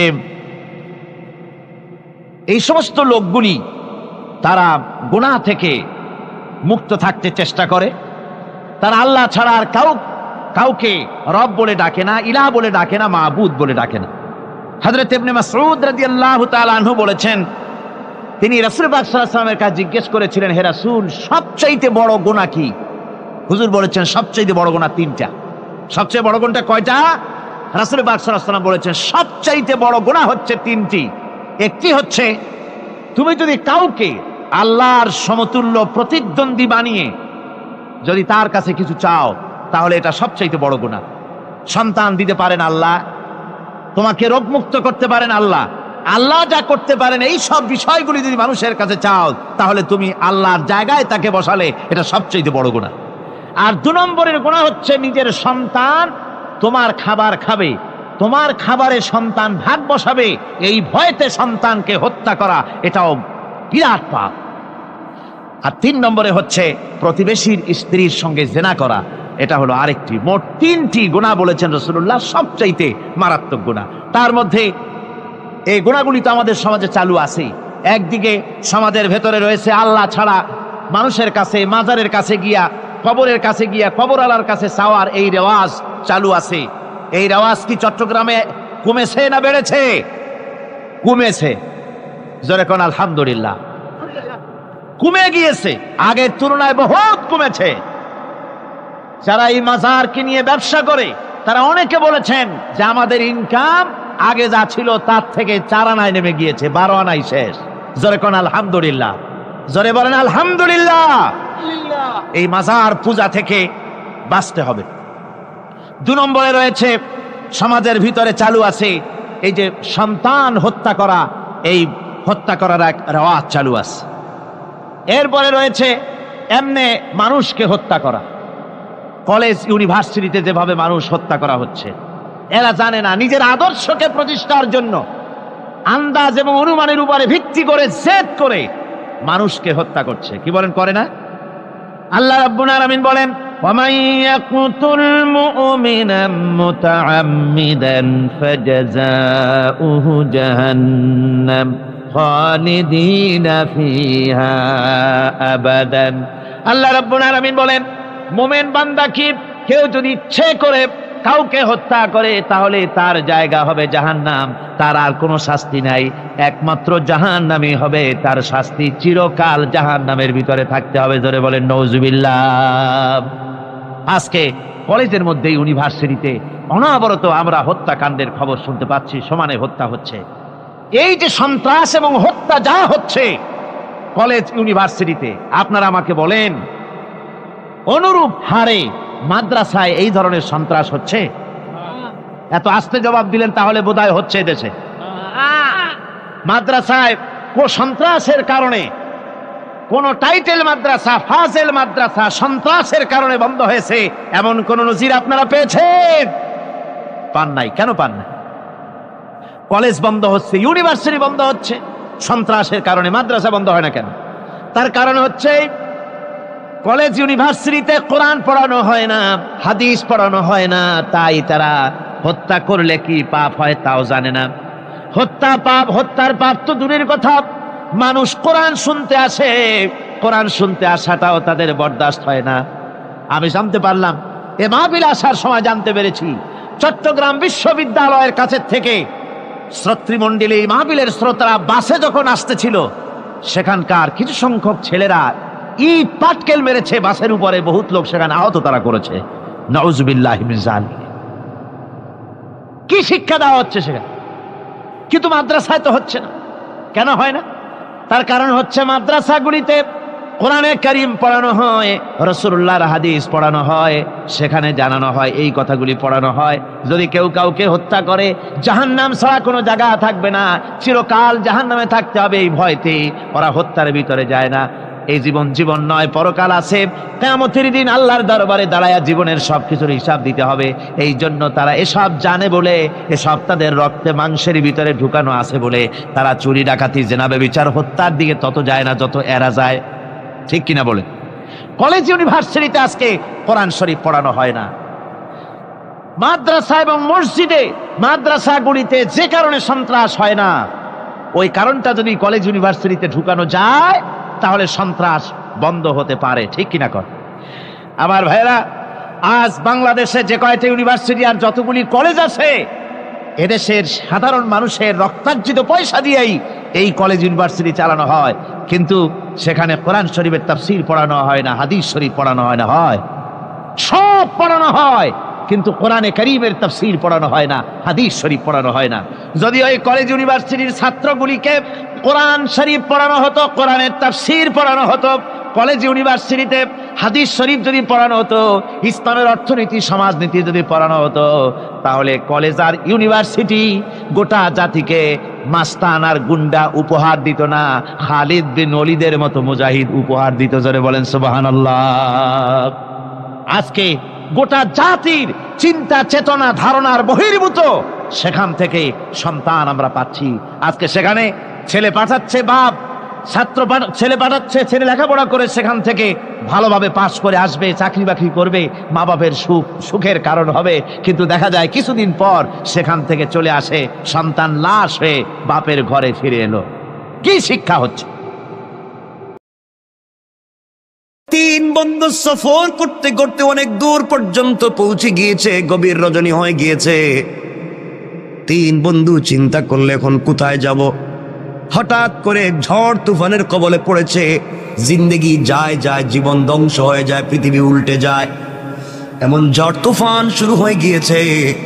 তিন বন্ধু বাঁচবার জন্য বহুত পথ আর পদ্ধতি খুঁজলো, কোথাও পেল না। শেষ পর্যন্ত তিন বন্ধু মিলে পাহাড়ের উপরে একটা বিশাল গর্তের ভিতরে প্রবেশ করেছে। গর্তের ভিতরে যখন প্রবেশ করেছে নিজেকে বাঁচাবার জন্য, হঠাৎ করে পাহাড়ের উপর থেকে বিশাল বড় একটা পাথর এসে তাদের গর্তের মুখটাকে বন্ধ করে দিল, রাত কাটিয়ে দিয়েছে। ঝড় তুফান থেমে গিয়েছে। তারা যখন বের হবে, পৃথিবীর সঙ্গে তাদের কানেক্টিংটা ফেল হয়ে গিয়েছে, কানেকশন হয় না। এমন গর্তে ঢুকেছে, পৃথিবীতে কি ঘটতেছে তারা বলতে পারে না, কারণ বিশাল বড় পাথর তাদের গর্তের মুখটাকে বন্ধ করে দিল। তিন বন্ধু মিলে একসাথে ধাক্কা দিতে লাগলো। প্রত্যেকটা মানুষের শরীরের লোমকূপের গোড়া থেকে ঘাম বের হয়ে গিয়েছে, কিন্তু সরিষার দানা পরিমাণ ওই পাথরটাকে নড়ানো যায় নাই। আল্লাহ রব্বুল ইজ্জতুল জালালের পরীক্ষা তাদের জন্য মুত্তাসিল হয়ে গেল। রব এইভাবে মানুষের দিলের পরীক্ষা নিয়ে থাকে। আমার বন্ধুগণ তিনজন মিলে পরামর্শ করলো, আর বাঁচা যাবে না। দীর্ঘক্ষণ চলে গেল, মরে যাবার মতো উপক্রম, পানিও নাই, খাবারও নাই, দম বন্ধ হয়ে যায়, অক্সিজেন নাই। তিন বন্ধু মিলে চোখের পানি ছেড়ে কান্না করে গভীর রজনীতে সেজদায় পড়ে গর্তের ভিতরে আল্লাহ কি ডাক দিয়ে বলেছে, আল্লাহ, জিন্দেগিতে অপরাধের শেষ নাই, এমন কোন অপরাধ করি নাই যা তোমার কাছে জানা নাই। রব, সব তো আমরা করছি, কিন্তু বিপদে পড়ে দেখছি এখন তো আমার সন্তানও আমাকে বাঁচাতে পারবে না, স্ত্রী, মা, বাবা, আত্মীয় স্বজন কেউ বাঁচাতে পারবে না। এই গর্তের ভিতরে আমাদের খবর পৃথিবীর কোনো মানুষ জানে না, একমাত্র তুমি ছাড়া। আল্লাহ, এমন বিপদে পড়েছি, একমাত্র তুমি পারো আমাদেরকে বাঁচাতে, কিন্তু কোন মুখে তোমার কাছে হাত উঠাবো আর দোয়া করবো? আল্লাহ, জীবনে যে এমন কোনো গুনাহ নাই যে গুনাহ করি নাই, জিন্দেগিতে এমন কোনো খারাপ কাজ নাই যা আমরা করি নাই, কি বলে তোমার কাছে হাত উঠাবো? তুমি যদি বলো আমি তোদেরকে চিনি না। রব এই অপমান থেকে, কবর থেকে, গর্ত থেকে কে বাঁচাবে? তিনজন মিলে পরামর্শ করে সিদ্ধান্ত নিয়েছে, আমাদের জিন্দেগিতে যদি এমন একটা কাজ থাকে রে, যেই কাজটা একমাত্র আল্লাহরে সন্তুষ্ট করবার জন্য করছিলাম, পৃথিবীর কোন মানুষকে দেখাবার জন্য করি নাই, এমন যদি কারো জীবনে একটা মাত্র কাজ থাকে, কয়টা? সবাই বলা লাগবে কয়টা? এমনকি আমাদের জিন্দেগিতে যদি একটা মাত্র ভালো কাজ থাকে, যেটা একমাত্র রবকে সন্তুষ্ট করবার জন্য করেছি, আজকে ওই কাজের ওসিলা নিয়ে রবের কাছে চাইব। রব তো বলেছে সরিষার দানা পরিমাণ ভালো কাজ করলেও তিনি কল্যাণ দেন, উপকার দেন, ফিডব্যাক দেন। আজকে একটু দেখি না, আমরা তো গুনাহ করছি কিন্তু কোন জিন্দেগিতে ভালো কাজ আসেনি। তিন বন্ধুর এক বন্ধু বলছে, বাইরে আমার জীবনে একটা ভালো কাজ আছে। এই বলে ওই বন্ধু সেজদায় পড়ে চোখের পানি চলে কান্না করে ডাক দিয়া বলেছে, আল্লাহ,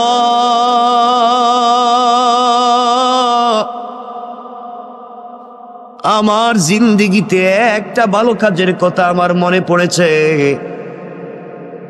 রব, আমার মন বলছে এই কাজটা একমাত্র তোমার জন্য আমি করছি, পৃথিবীর কেউ আমাকে বাধা দিতে পারবে না।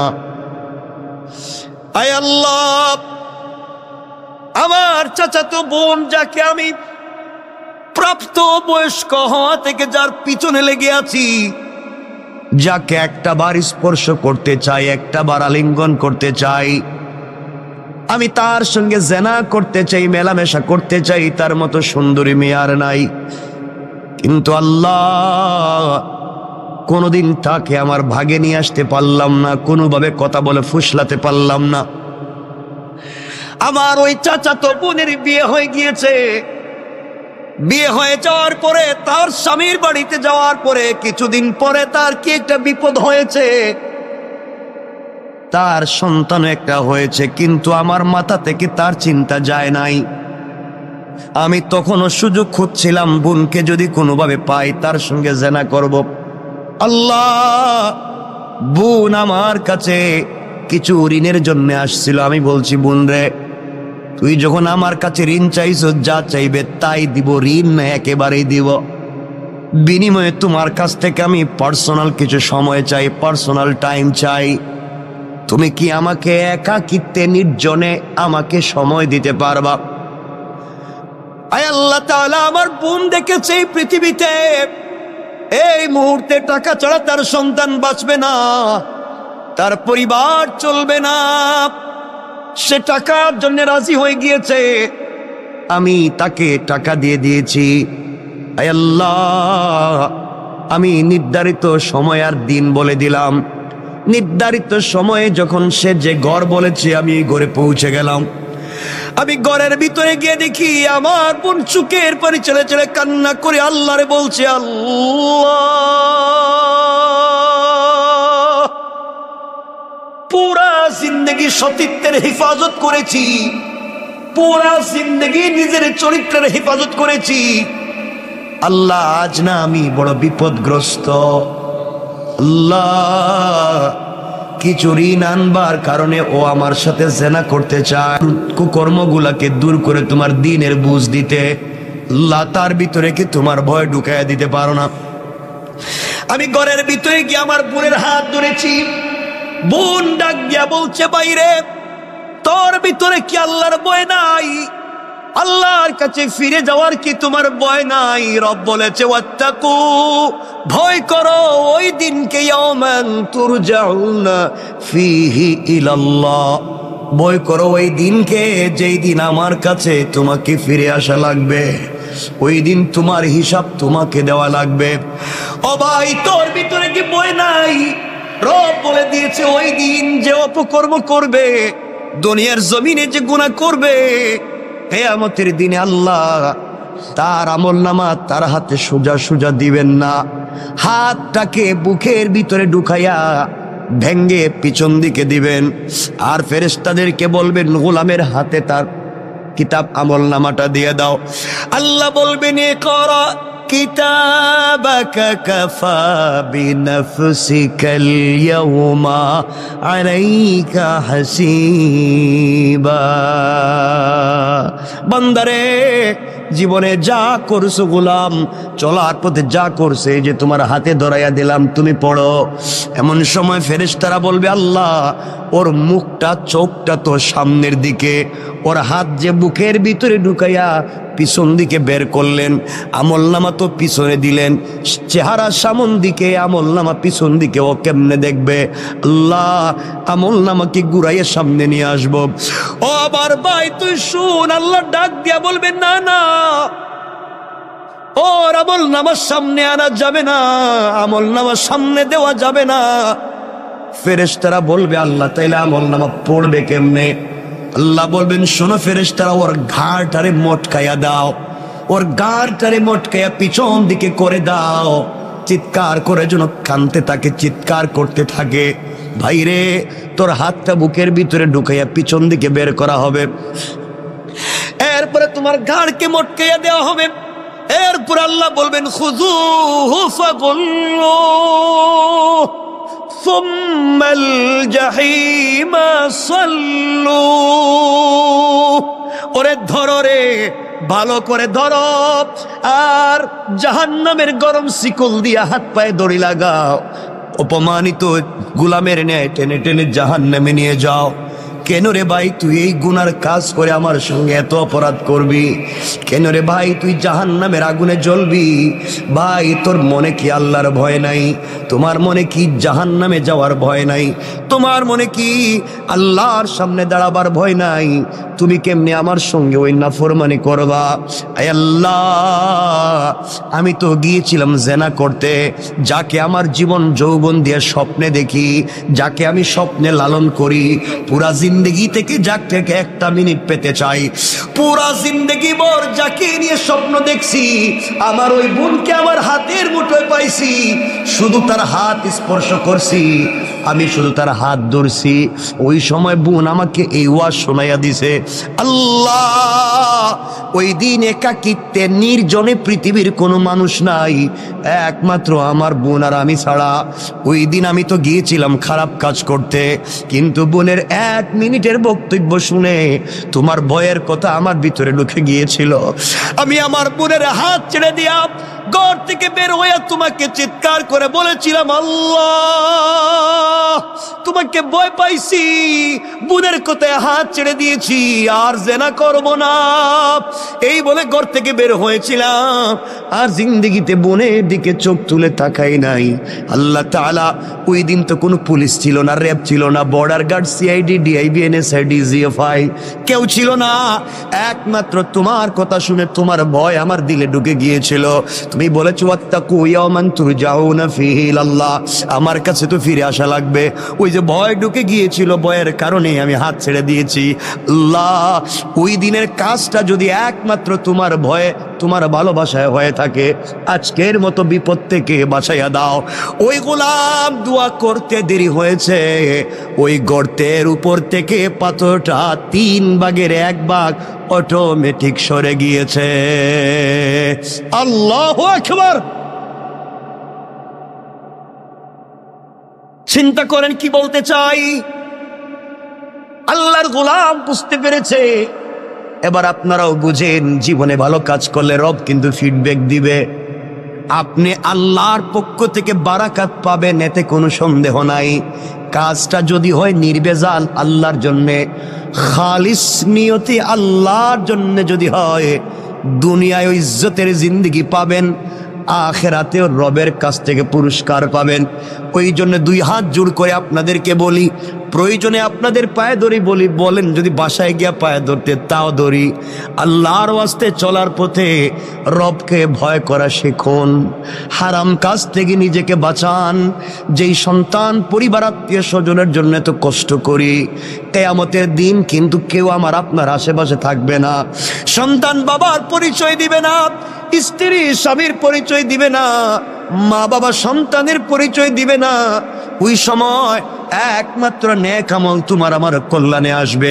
কথায় কথা চলে আসছে মাঝখান দিয়া বলে দেই, যদি আপনি জিন্দেগিতে দুনিয়ার জমিনে কোরআন তিলাওয়াত করা শিখতে পারেন, কোরআন তিলাওয়াত করেন, শুধুমাত্র কোরআন তিলাওয়াত, এত ছোট্ট একটা আমলও যদি করেন, আল্লাহর রাসূল সাল্লাল্লাহু আলাইহি ওয়াসাল্লাম বলে দিয়েছে, পৃথিবীর জমিনে কেউ যদি কোরআন তেলাওয়াতকারী হয়, ওই কোরআন তেলাওয়াত তাকে জান্নাতে না পৌঁছানো পর্যন্ত আল্লাহর দরবারে সুপারিশের শাফাআত করা বন্ধ করবে না। সুবহানাল্লাহ পড়েন। কথায় কথা চলে আসছে মধ্যখানে 1 মিনিটে বলে দিই, আল্লাহর গোলাম দুনিয়ার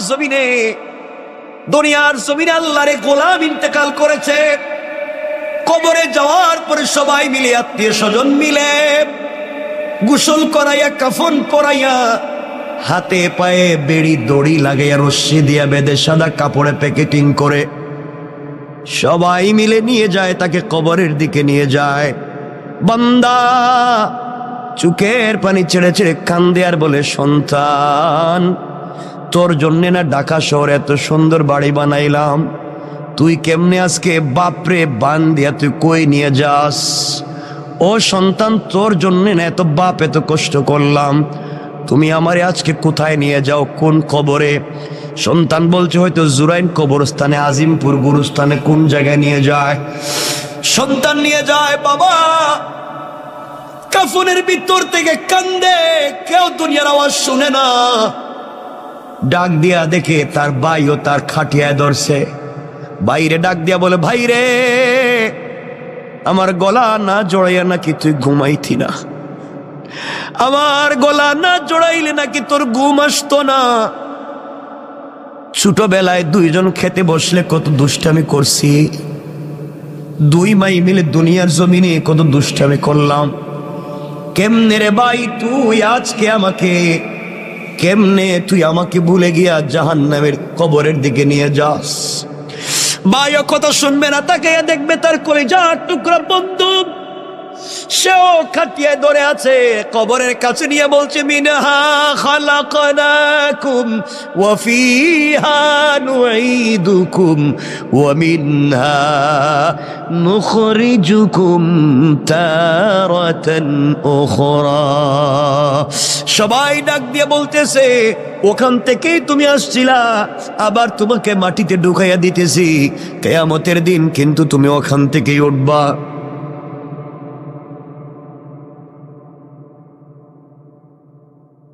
বন্ধু, কেউ তোমার কথা শুনবে না, আমার কথা শুনবে না। ওই সময় আল্লাহর গোলাম চিৎকার করে কান্না করে বলবে, ও গোলাম, আমার না ঘরে কত সুন্দর এয়ার কুলার, এয়ার কন্ডিশন ছিল, টাইলস ছিল, সিরামিক ছিল, তুই আমার কই রাইখা যাস? সবাই মিলে তোমাকে আমাকে কবরের ভিতরে শোয়াইয়া দিবে, মাটি উপর দিয়া দিয়া যখন সবাই চলে আসবে, আল্লাহর গোলাম কবরের ভিতরে কাঁদতেছে। এমন সময় ফেরেশতারা এসে তাকে জিজ্ঞেস করছে, মার রব্বুকা, ও গোলাম বলো না তোমার রবকে। গোলাম তো ঠিক মতো উত্তর দিতে পারে না, কারণ দুনিয়ায় রবের পথে চলে নাই। দুনিয়ায় রব যেই পথের কথা বলছে গোলাম, ওই পথে গোলাম চলে নাই। আজ গোলামকে কবরের ভিতরে বলছে, মার রব্বুকা, গোলাম জবাব দিতে পারে না। ফেরেশতারা বলছে, ওয়ামা দীনুকা, বলো না তোমার ধর্মের নাম কি, কোন ধর্ম নিয়ে আসছো? গোলাম জবাব পায় না। গোলামকে বলা হয়েছে, বলো না, মান হাদার রাজুলু আল্লাযী বুইসা ফীকুম, ওই ব্যক্তির চিনুনি দেখো তো, যেই ব্যক্তিকে তোমাদের হিদায়াতের জন্য পাঠানো হয়েছিল। আল্লাহর রসুলের চেহারা এভাবে উঠাইয়া ধরে বলবে, দেখো তো এই লোকটারে চিনুনি? তুমি আমি যদি দুনিয়ার জমিনে রসুলের চরিত্র নিয়ে, রসুলের আদর্শ নিয়ে কবরে যাই, তাহলে ওই লোকটারে দেখাইলে আমরা চিনতে পারবো আমার রসুল। কবরে দেখাইলে বলতে পারবো, ইয়া রাসূলুল্লাহ, দুনিয়ায় না আপনাকে দিল দিয়ে ভালোবেসেছি, কবরে রসুলের চেহারা দেখে চিনতে পারবেন। আর যদি দুনিয়ার জমিনে সেই রসুলকে ভালোবাসতে না পারেন, আল্লাহর রসুলের চেহারা দেখানোর পরও তুমি আমি চিনব না। ফেরেশতারা যখন 3টা প্রশ্নের জবাব পায় নাই, তাকে আঘাত করার জন্য 70 জন অন্ধ ফেরেশতা, এক একজন ফেরেশতার ওই কাঁধ থেকে, ডান কাঁধ থেকে বাম কাঁধে যেতে লাগবে 700 বছর। এমন 70 জন ফেরেশতা হাতের মধ্যে লোহার মুগুর নিয়ে দাঁড়িয়ে আছে, আঘাত করবে। 70টা সাপ বিচ্ছু দাঁড়িয়ে আছে, তাকে খেয়ে ফেলবে। চিৎকার করে আল্লাহর গোলাম কাঁদবে, তাও কেউ শুনবে না।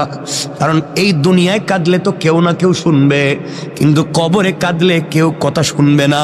ওই দিন একমাত্র রব শুনবেন। দুনিয়ায় রবরে শুনাইয়া যাও, কবরে গেলেও রব তোমার কথা শুনবেন। এমন সময় গোলাম দেখতেছে কবরের দুই পার্শ্বের মাটি অনেক দূর পর্যন্ত চলে গিয়েছে। এত দূর পর্যন্ত মাটি গিয়েছে, আল্লাহর গোলামকে আঘাত করবার জন্য, কবরের মাটি চাপ দেওয়ার জন্য এভাবে আসতেছে।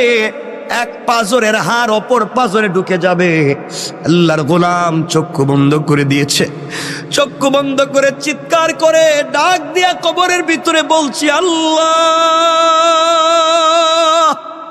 কেউ নাই। এই বিপদে আমার সন্তানও নাই, সন্তান আমার বিছানায় ঘুমায়। স্ত্রী হয়তো অন্যের হাত ধরে অন্য কাউকে বিয়ে করে ফেলেছে।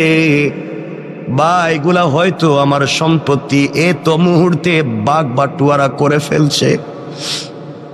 আল্লাহ, আমার দোকানের গদিতে হয়তো আরেকজন বসে গিয়েছে। আমি মনে করছিলাম আমি ছাড়া মনে হয় দুনিয়া চলবে না, এখন দেখি আমি ছাড়া আমার ঘরও চলে, আমি ছাড়া আমার দোকানও চলে। আজ এই সন্তানেরা আমাকে ছাড়া চলতো না, এরাও দেখি এখন চলে। যে স্ত্রী আমাকে জড়িয়ে না ধরে ঘুমাইতো না, স্ত্রীও দেখি চলে। আল্লাহ, দুনিয়া তো আগের জায়গায় আছে, কিন্তু আমি যে নাই, আমার কথা কেউ মনে করে না। গোলাম কান্দে, চিৎকার করে কান্দে। এমন সময় দেখে তার পাজরে হাত এক পাশে ঢুকায় দেওয়ার জন্য কবরের মাটি যখন তাকে আঘাত করবার জন্য আসছে, চিৎকার করে কাঁদতেছে। হঠাৎ করে অনুভব করে তার বুকের উপরে কে যেন ছোট্ট ছোট্ট পা দিয়া হেঁটে যায়। কিরে, আমার বুকের উপরে আবার হাঁটে কে? চক্ষু খুলে দিয়েছে। চক্ষু খুলে দেখে সবাই যার যার জায়গায় দাঁড়িয়ে আছে, কেউ আর আঘাত করে না। আর তাকাইয়া দেখে তার বুকের উপরে সবুজ চড়ুই পাখির মতো একটা পাখি তার বুকের উপরে হেঁটে হেঁটে যায়। আল্লাহু আকবার। গোলাম চিৎকার করে বলছে, কে রে তুমি? ডাইনে মাটি, বামে মাটি, নিচেও মাটি, উপরেও মাটি, তুমি কেমনে ঢুকলা? আমি তো অক্সিজেন নিতে পারি না। পাখি আল্লাহর কাছে বলছে, আল্লাহ, তুমি আমার জবানটা খুলে দাও, আমি তোমার বান্দার সাথে 1 মিনিট কথা বলি। আল্লাহ পাখির জবান খুলে দিয়েছেন। পাখি চিৎকার করে বলছে, আল্লাহর গোলাম, তুমি কাঁদবা না, তুমি আজকে টেনশন করবা না, তুমি অনেক কথার জবাব দিতে পারো নাই, কিন্তু আমি কি? আমি দুনিয়ার গাছের ডালে ডালে বসে সাধারণ পাখি না, আমি দুনিয়ায় বসবাস করার দুনিয়ার কোনো প্রাণী আর পাখি না। আমি হলাম তুমি এত কিছুর ভিতরেও যে প্রতিদিন ঘুমানোর আগে, এশার পরে ঘুমানোর আগে তুমি যে প্রতিদিন সূরা মুলক তিলাওয়াত করে ঘুমাইতে, আমি হইলাম সেই সূরা মুলক। আল্লাহ আমাকে পাখির সুরত ধরাইয়া তোমার বুকের উপরে বসাইয়া দিয়েছে। ও আল্লাহর গোলাম, নাওম কা নাওমাতিল আরুস, তুমি আমার ডানার নিচে ঘুমাও। এই বলে ছোট্ট পাখিটা তার 2টা ডানা কবরের 2 পারে ধাক্কা দিয়ে রেখে দিয়ে বলছে, ঘুমাও। বান্দা বলছে, পাখিরে, তোর পাতলা হালকা 2টা ডানা দিয়া কি কবরের মাটিরে আটকায় রাখতে পারবে? পাখি বলতেছে, ঘুমাও। ফুলসজ্জার রাত্রে স্বামী স্ত্রী যেভাবে ঘুমিয়ে যায়, কখন সূর্য উদিত হয় বলতে পারে না, কখন সকাল হয় বলতে পারে না, তুমি এইভাবেই আমার ডানার নিচে ঘুমাইয়া যাও কিয়ামতের দিন পর্যন্ত। আমি তোমার বুকের উপরে বসে গেলাম, এই কবরে কেউ তোমাকে আযাব দিতে পারবে না। আল্লাহর গোলাম, তাও তোমাকে বলে দিলাম, আমি তো সূরা মুলক তোমাকে জানাইয়া দিলাম, কবরেও তোমাকে হেফাজত করব, পুলসেরাতেও করব, মিজানেও করব, যতক্ষণ পর্যন্ত সুপারিশ করে শাফাআত করে আল্লাহর জান্নাতে তোমাকে না পৌঁছাবো, ততক্ষণ পর্যন্ত আমি সূরা মুলকের সুপারিশ তোমার পক্ষ থেকে আল্লাহর দরবারে আমি বন্ধ করব না। আল্লাহু আকবার।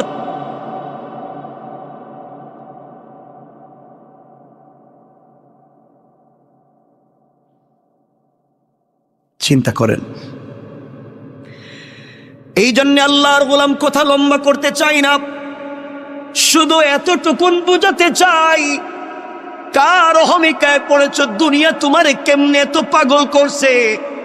দুনিয়া তোমার এত পাগল কেমনে করছে গোলাম? সব না সৌন্দর্য এখানেই থাকবে। তুমি তোমার বেডরুমটারে কত সুন্দর করলা, কয়েকটা দিন থাকবা, হয়তো ঘর থেকে বের হলে আর ফিরেও না আসতে পারো, কিন্তু অনন্তকাল যেই কবরে থাকবা ওই কবরকে তুমি সুন্দর করলা না।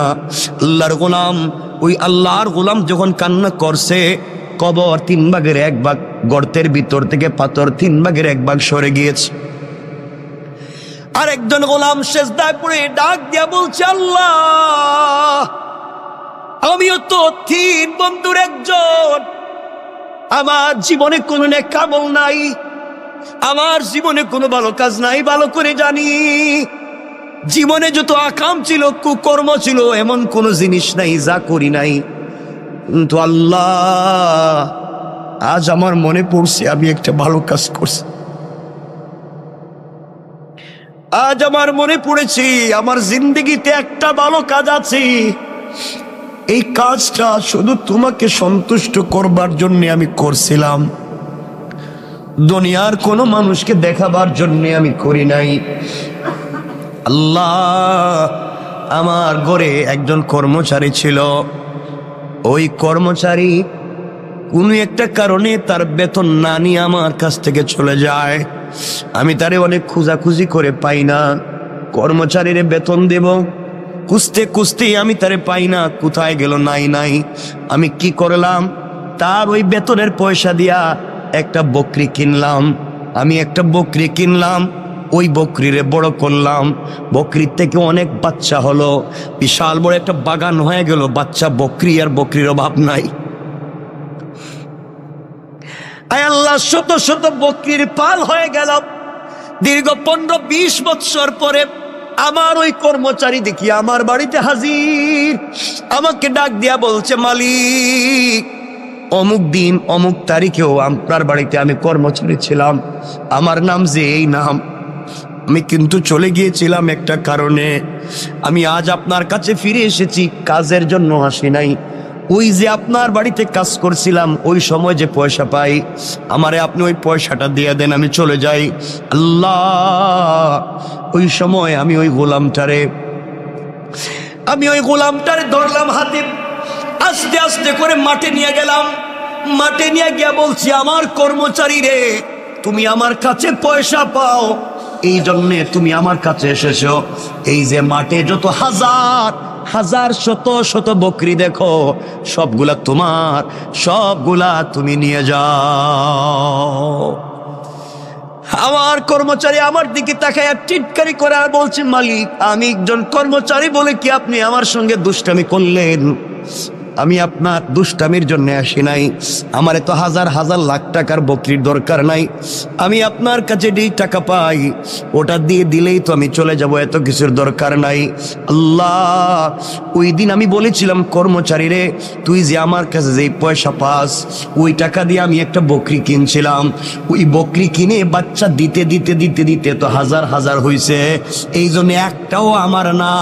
এতদিন আমি ছিলাম আমানতদার, তোর এগুলার দেখাশোনা করছি, তোর জিনিসরা আমি দেখাশোনা করে রাখছি, জানি না ঠিক মতো আমানত রক্ষা করতে পারছি কিনা, তোমার সম্পদের আমানত রক্ষা করতে পারলাম কিনা। মালিক তার কর্মচারীরে বলতেছে, আর আমরা কর্মচারীর সঙ্গে যেই ব্যবহার করি, মনে রাখবেন আজকে সে কর্মচারী, কাল হয়তো আখেরাতে সে মালিক হয়ে যাবে, আপনি গোলামের মতো তার পিছনে ঘুরবেন।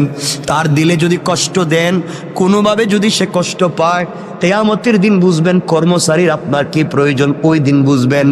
এই জন্য আল্লাহর ওয়াস্তে, আল্লাহ যাদেরকে পয়সার মালিক বানাইছেন, কর্মচারীর সঙ্গে খারাপ আচরণ করবেন না, খারাপ ব্যবহার করবেন না। আমার বন্ধুগণ, ওই দিন বুঝবেন আমার কথাটার কত দাম ছিল, কত লৌড ছিল। আল্লাহর গোলামের কথা শুনে কর্মচারী সিজদায় পড়ে ডাক দিয়া বলেছে, আল্লাহ, যেই মালিক কর্মচারীর পয়সার আমানত রক্ষা করার জন্য এত বড় বড় বড় বিজনেস বানাইছে, বকরির পাল বানাইছে। আল্লাহ আমার ওই মালিক রে দুনিয়ায় ইজ্জতের জিন্দেগি দিও, ইন্তেকালের পরে জান্নাতুল ফিরদাউস দিও। আল্লাহু আকবার। আয় আল্লাহ, ওই দিন যে হাসি মুখে আমি আমার কর্মচারীর কাছে যে সম্পদগুলা তাকে ফিরাইয়া দিলাম, তার ওই টাকা দিয়া যে এত কিছু বানাইলাম, আমি চাইলে ওই সময় তাকে যে টাকা সে পায়, 500 দিনার 100 দিনার দিরহাম পায়, ওটা দিয়ে দিলেই সে খুশি হয়ে যাইতো।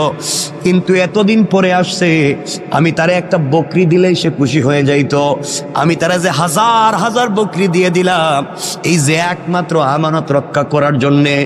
আমানত রক্ষা করলাম, এই যে তোমাকে ভালোবেসে তোমার ভয়ে আমি ওই কাজ করলাম। আল্লাহ, ওই দিনের কাজ যদি তোমার কাছে পছন্দ হয়, আজ কি তুমি আমাদেরকে বিপদ থেকে বাঁচাতে পারো না? তুমি না বলছো ভালো কাজ করে দোয়া চাও, কল্যাণের কাজ করে কল্যাণের উসিলা নিয়ে দোয়া চাও। আয় আল্লাহ, এই ভালো কাজের কথা স্মরণ করে তোমার কাছে হাত উঠে দোয়া চাইলাম। বলো না তুমি কি আমাদেরকে ক্ষমা করে দিবা না, বাঁচাবা না? আল্লাহর গোলাম ওইভাবে কান্না করে দোয়া করতে দেরি হয়েছে, তাদের মাথার উপর থেকে ওই পাথরের 3 ভাগের 2 ভাগ সরে গিয়েছে। আল্লাহু আকবার। 2 ভাগ সরে গিয়েছে।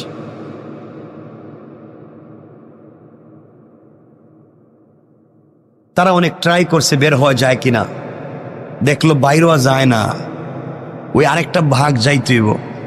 2 জন বন্ধু যখন আল্লাহর কাছে দোয়া করছে, আল্লাহ তাআলা তাদেরকে বাঁচাইয়া দিয়েছেন। 3 ভাগের 2 ভাগ পাথরটা গর্তের মুখ থেকে সরে গিয়েছে, আরেক ভাগ গেলেই তারা বাইর হইতে পারে। এখন তো 2 জন দোয়া করছে, এখন আরেকজন চিন্তা করছে আমার জীবনে তো কোনো ভালো কাজ নাই, আমি তো বইলে কিন্তু লাভ হবে না। 2 বন্ধু মিলছে, দোস্ত তুইও কিছু কর, তা আমার জীবনে তো কোনো ভালো কাজ নাই, জানি আমি তো তোদের চাইতেও খারাপ। না, মনে কর তোর কোনো ভালো কাজ আসেনি জীবনে, মনে করে দেখ, থাকলে একটু ক আল্লাহরে, আজকে বাস্তবতে নিলে মরা ছাড়া পথ নাই। এমন সময় গোলাম বলতেছে, ভাই আমারও তো একটা ভালো কাজের কথা মনে পড়ছে। সুবহানাল্লাহ বললেন, জোরে আওয়াজ করে পড়েন না সুবহান। আমার একটা ভালো কাজের কথা মনে পড়ছে, বল না তোর ভালো কাজটা কি? এই সময় 3 নম্বর বন্ধু চোখের পানি ছেড়ে ডাক দিয়া বলতেছে, আল্লাহ তোমার দেওয়া কপাল তোমার কুদরতের পায়ে লাগাইয়া দিয়েছি, তোমার দেওয়া চোখ থেকে 2 ফোঁটা পানি ছেড়ে দিয়েছি, তোমার দেওয়া জবান দিয়ে তোমাকে মনে বড় আশা নিয়ে আল্লাহ বলে ডাক দিয়েছি। তুমি বলছো তোমাকে ডাক দিলে দুনিয়ার সকল মানুষেরা যদি বন্ধ করে দেয় দরওয়াজা, তোমার দরওয়াজা বন্ধ হয় না।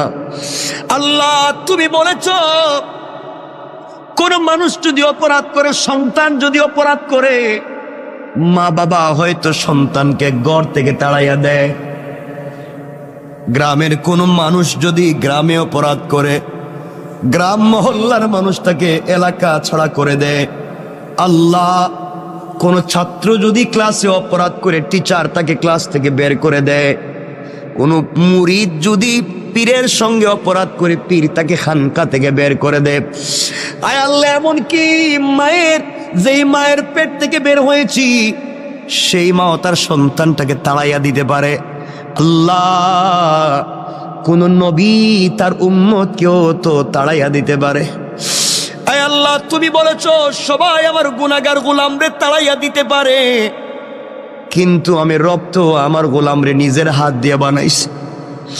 মা 10 মাস 10 দিন ভাড়াটিয়ার মতো একটা সন্তানরে পেটে নিছে, মাত্র 10 মাস 10 দিন।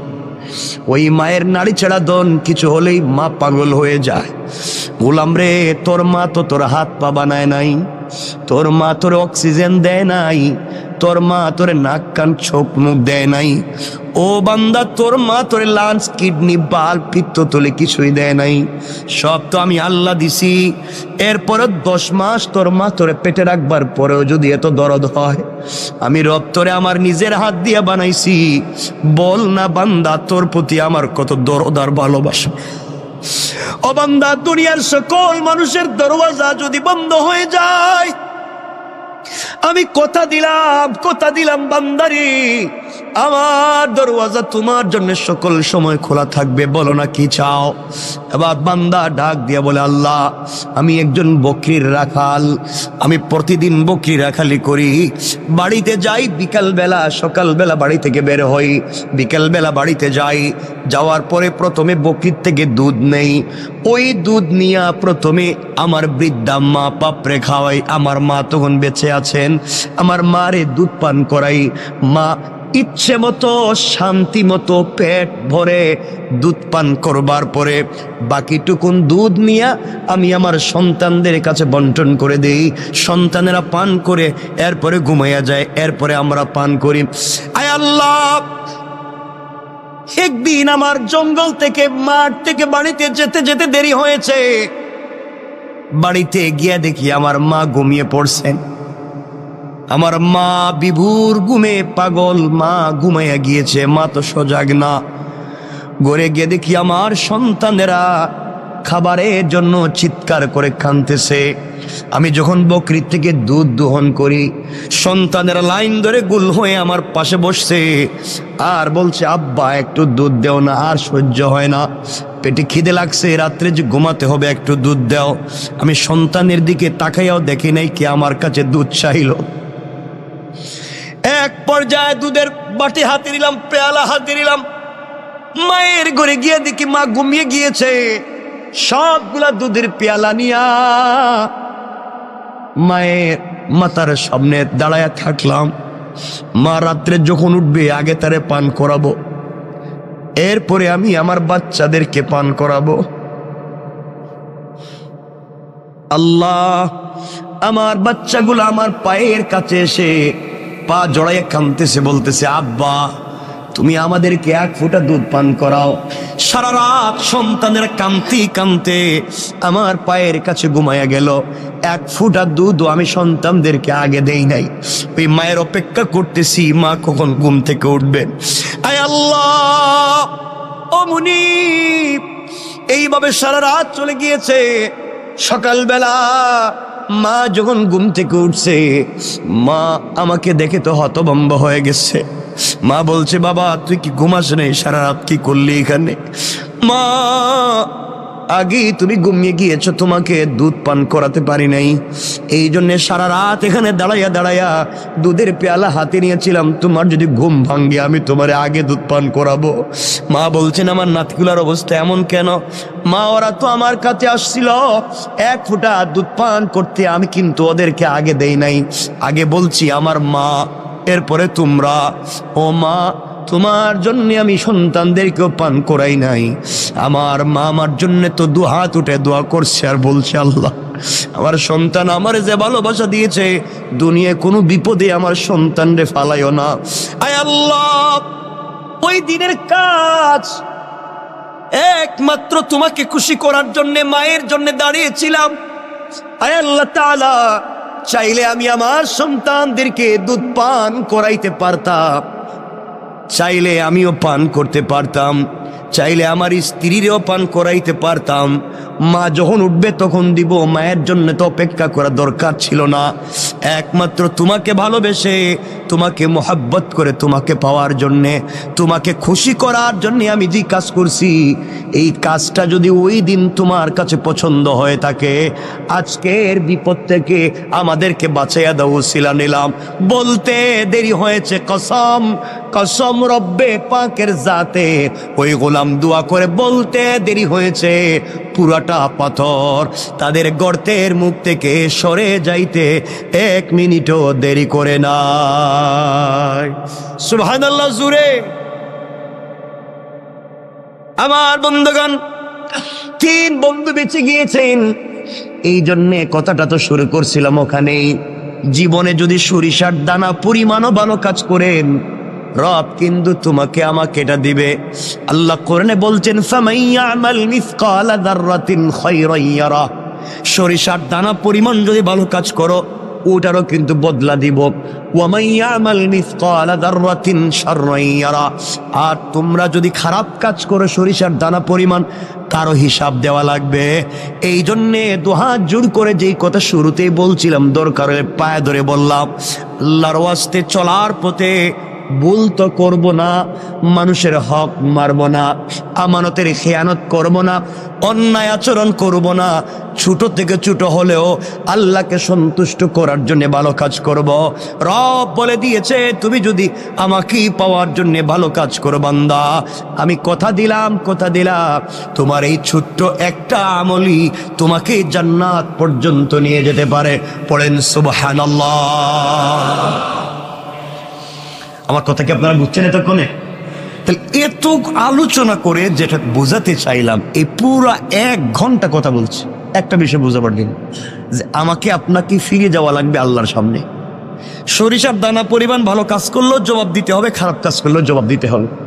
সুতরাং আমরা কোনোভাবে অন্যের সম্পত্তি তো নিজে খাবো না, নিজের লিডার হলে কখনো পাবলিকরে ঠকাবো না, এবং নিজের সম্পত্তি বাঁচাবার জন্য অন্যের সম্পত্তি ধ্বংস করবার জন্য রাষ্ট্রের কাছে কুপ্রস্তাব দিয়া কাউকে বিপদে ফেলবো?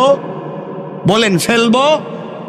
এটা হলো এতক্ষণের আলোচনার মূল মাকসাদ, আয়াতের মৌলিক ভাবার্থ। এতক্ষণ যদি কথা বুঝে থাকেন তো বলেন, রব একজন মানুষ ভালো কাজ করছে, তাকে উপকার দিচ্ছেন না? কথা তো অনেক মনে পড়ে, কিন্তু আমাদের সময় তো কমে যাইতেছে। কমে গেছে না? আপনাদের অসুবিধা হইতেছে নি? সময় যদিও আছে আমার হাতে কর্তৃপক্ষের দেওয়া, কিন্তু আপনাদের তো কষ্টের দিকে আমার খেয়াল রাখতে হয়। এই জন্য কষ্ট হইতেছে কিনা বুঝতেছি না, হয় না? বেশি নিব না, যদিও লম্বা হয় আমি নিব না। কথা বলতে চাই, রব বলেছে উপকার করলে তিনি দিবেন কি দিবেন না? বলেন না, দিবেন। কথাটা শোনেন, হাসান বসরি রহমতুল্লাহ আলাইহির মালফুজাত থেকে পাওয়া যায়। একবার হাসান বসরি রহমতুল্লাহ আলাইহ কবরের পাশ দিয়ে যাচ্ছেন, খুব বুঝবেন, কবরের পাশ দিয়ে যাইতেছে। চিন্তা করলেন, কবরের কাছে গিয়ে চিন্তা করলেন, একটু মুরাকাবা করে দেখি তো কবরের মানুষ কেমন আছে। মুরাকাবা করলেন, করে দেখেন কবরের মানুষ খুব খুশি, হাসি খুশি, কেউ কষ্টে আছে, কেউ দুঃখে আছে। আর এর মধ্যে একজন মুরব্বী, কবরের ভিতরে তার খুব আযাব হইতেছে। একজন মুরব্বীর কবরে খুব বেশি আযাব হইতেছে। আর আবার দেখলেন আরেক জায়গায়, দেখেন আরেকজন মুরব্বী বসে রইছে আর হাসতেছে।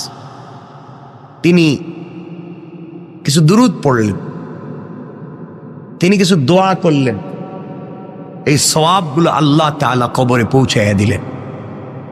সুবহানাল্লাহ পড়েন না? তিনি তাকাইয়া দেখেন কবরের সকল মানুষ লাইন ধরে এসে এই সওয়াবগুলা নিয়ে যায়। এক মুরব্বী বসে রইছে কর্নারে, ও আয় না, উঠে না। হাসান বসরি বলেন, মুরাকাবায় তাকে জিজ্ঞেস করলাম, বাবা কবরের মানুষ কি বিপদে আছে? আমি সূরা ফাতিহা তিলাওয়াত করলাম, সূরা ইখলাস পড়লাম, এর সওয়াবটুকুন কবরে পৌঁছাইলাম, সব মানুষ এসে নিয়ে যায়, তুমি দিকে আসতেছো না, ঘটনা কি? কয় আমার দরকার নাই। দরকার নাই কেন? কয় আমার একটা ছেলে আছে, অমুক বাজারে দোকানদারি করে, ওই ছেলে প্রতিদিন আমার জন্য কোরআন তিলাওয়াত করে সওয়াব আমার কবরে পৌঁছাইয়া দেয়। আমি আমার সন্তানের উপরে খুশি, সন্তান সারাদিন বাজারে দোকানদারি করে, ফাঁকে ফাঁকে সময় পাইলেই আমার জন্য তিলাওয়াত করে সওয়াব পাঠায়। এই জন্য আমার তাড়াহুড়া নাই, আমি একটা ছেলে রেখে আসছি দুনিয়ায়, খুব ভালো। ওই ছেলেটা আমি বাপরে বইলা যায় নাই, এই জন্য সন্তানরে ভালো মানুষ বানাইছিলাম, কবরে আসার পরে সন্তান আমার জন্য দোয়া দুরুদ পড়ে আমার জন্য আমল পাঠায়। আর আমরা এমন সন্তান রাইখা যাই, বাপ মারা যাওয়ার আগেই এর মাইরে ফেলায়। কথা বলেন না কেন? মা বাপ মারা যাওয়ার আগে এমন কষ্ট দেয়, তো এমনি জিন্দা মরে যায়। খাবার দেয় না, বউরে নিয়ে আলাদা থাকে, মা বাপরে দেখতে পায় না, মা বাপের সঙ্গে ভালো আচরণ করে না, স্ত্রী সন্তান যা বলে তাই শুনে, মা বাপকে এই ভালো জায়গায় রাখতে চায় না, মা বাপের ঠিক মতো ঔষধপাতি দেয় না, খবরাখবর রাখতে পারে না, মা বাপকে পয়সা দিলে হিসাব করে। এই সমস্ত নাফরমানি আমাদের ভিতরে হর হামেশা হয়ে গেছে, ঠিক না? হাসান বসরি বলেন, আমি মোরাকাবা শেষ করব, একজন মুরব্বী খুব কামতেছেন, আযাব হইতেছে। আমি জিজ্ঞেস করলাম কারণ কি? মুরব্বী বলছেন, বাবা আমার একটা মেয়ে আছে। কি আছে? খুব দুশ্চরিত্রা, খারাপ খারাপ কাজ করে বেড়ায়। আর ও যত গুনার কাজ করে, ওর গুনার কাজের ভাগ আমার খবরে আসে, আমি পাই। কারণ মেয়েটারে ভালো বানাইতে পারি নাই, যেন বাপ হিসাবে আমি মেয়েরে কেন ভালো বানাইতে পারলাম না। ওই মেয়ে খারাপ কাজ করলে আমার কাছে গুনাহ চলে আসে। আর ওই বেচারা বলতেছে, আমার ছেলে দুনিয়া তেলাওয়াত করে আমার কাছে সওয়াব চলে আসে। অর্থাৎ সন্তানকে যদি ভালো মানুষ বানাইয়া যেতে পারেন, সন্তান ভালো কাজ করলে তারও একটা অংশ পাবেন, সন্তান খারাপ কাজ করলে তারও একটা। তিনি বললেন, বাবা আমার মেয়েটা অমুক গ্রামে থাকে, তুমি যদি পাও, আমার মেয়েটার একটু বইল আমার জন্য, আমি বাপের জন্য যেন একটু ইসালে সোয়াব করে কোনো একটা কিছু করে, আমার কষ্ট আর সহ্য হয় না। কেন মেয়েটা খারাপ কাজ ছাড়ে না? আল্লাহর ওলি হাসান বসরি রহমতুল্লাহ আলাই চলতে লাগলেন। ওই বাজারে পৌঁছে গেলেন, যেই বাজারে মুরব্বী বলছিল তার সন্তান কোরআন তেলাওয়াত করে। সত্যি দূর থেকে দেখেন তার দোকানে ভিড় লেগে আছে, ভিড় লেগে আছে, মানুষ, কাস্টমারের অভাব নাই। কিন্তু আল্লাহর গোলাম কাস্টমারের সঙ্গে কথাও বলে, ঠোঁট নাড়ায়া নাড়ায়া আল্লাহর কালাম তিলাওয়াত করে যায়। ওই যুবকের কপালে চুম্বন দিয়া বললেন, যুবক রে, তোমার মতো সৌভাগ্যবান যুবক আর কয়জন আছে যার বাবা কবরে গিয়াও সন্তানের জন্য দোয়া করে, সন্তানের জন্য ভালো চায়। তোমার বাবা তোমারে যেই শিক্ষা দিয়েছে, কবরে বাবা বড় আরামে আছে, তুমি তেলাওয়াত বন্ধ করে দিও না। আমার বন্ধুগণ, যুবকের কাছ থেকে বিদায় নিয়া আল্লাহর গোলাম হাঁটতে লাগলেন ওই মেয়ের বাড়ির দিকে। ওই মেয়ের বাড়ির কাছাকাছি পৌঁছে গেলেন, মানুষরা খবর দিলেন অমুক নামে কি এলাকায় কোনো মুরব্বী ছিলেন। সবাই বলছে, এই যে পাশে যেই বাড়ি দেখা যায়, এই বাড়িটাই হচ্ছে মুরব্বীর বাড়ি। আল্লাহর ওলি হাসান আল বসরি রহমতুল্লাহ আলাই আস্তে আস্তে করে মুরব্বীর বাড়ির কাছে পৌঁছে গেলেন। গিয়া দেখেন বাড়ির ঘরের ভিতরে কেউ নাই। একটা যুবতী মেয়ে পুকুরের মধ্যে অথবা একটা হাউজের মধ্যে এসে গোসল করে। হাসান আল বসরি ডাক দিয়া বলছেন, মা, অমুক কি তোমার বাবা হয়? কয়, আমার বাবা, তিনি মরে গেছেন না বেঁচে আছেন? অনেক দিন আগে তিনি মরে গিয়েছেন। মারে, আমি হাসান আল বসরি বলছি, মোরাকাবা করে দেখছি তোমার বাপের বড় কষ্ট হয়, বড় আযাব হয়। কবরের ভিতরে তোমার বাবা বড় কষ্টে আছে। তুমি কি চাও না তোমার বাবার জন্য কিছু উপকার করতে? চাও না তোমার বাবার জন্য কিছু একটা দোয়া করো, অথবা সম্মিলিতভাবে মানুষকে দিয়ে দোয়া করাও, তোমার বাবার কোনো কল্যাণ করো। বাপ তো বড় কষ্টে আছে। মেয়েটা বাপের কষ্ট শুনবার পরেও অট্ট হাসি দেয়, টিটকারি করে। এই কথা বলে বলছে, আমি আবার কেমনে বাপের উপকার করব? আমার দ্বারা হবে না। ওই বাপরে আমি কেমনে করব? আমার জীবন, আমার যৌবন, আমি যেভাবে মন চায় সেভাবে চলবো। আমি কেন তার জন্য উপকার করতে যাব? ও হাসান আল বসরি, আপনি বলেছেন আমি যেন গুনাহ ছেড়ে দেই। আমি কিসের গুনাহ করি? আমি তো জীবনটাকে এনজয় করি। আপনার আবার কি আসে যায়? আমার বাবারই বা কি হয়? জীবনটা তো আমার যা মন চায় তা করব। মনে রাখবেন, একজন নারী যদি জাহান্নামে যায়, 4 পুরুষের নিয়ে জাহান্নামে যাবে। আবারও বলছি, একজন নারী যদি জাহান্নামে যায়, চারজন পুরুষের নিয়ে জাহান্নামে যাবে। নারী যদি জাহান্নামে যায় তার বাপরে নিয়ে যাবে, নারী যদি জাহান্নামে যায় তার স্বামীরে নিয়ে যাবে, নারী যদি জাহান্নামে যায় তার ভাইরে নিয়ে যাবে, নারী যদি জাহান্নামে যায় তার সন্তানরে নিয়ে যাবে। কেন সন্তান তাকে ভালো পথে রাখলো না?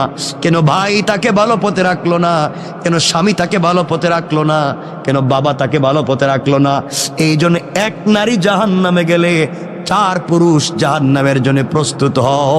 আল্লাহ রাব্বুল ইজ্জত ওয়াল জালালের ওলি হাসান আল বসরি যখন মেয়েটাকে বললেন, মেয়ের কাছ থেকে ভালো উত্তর পেলেন না।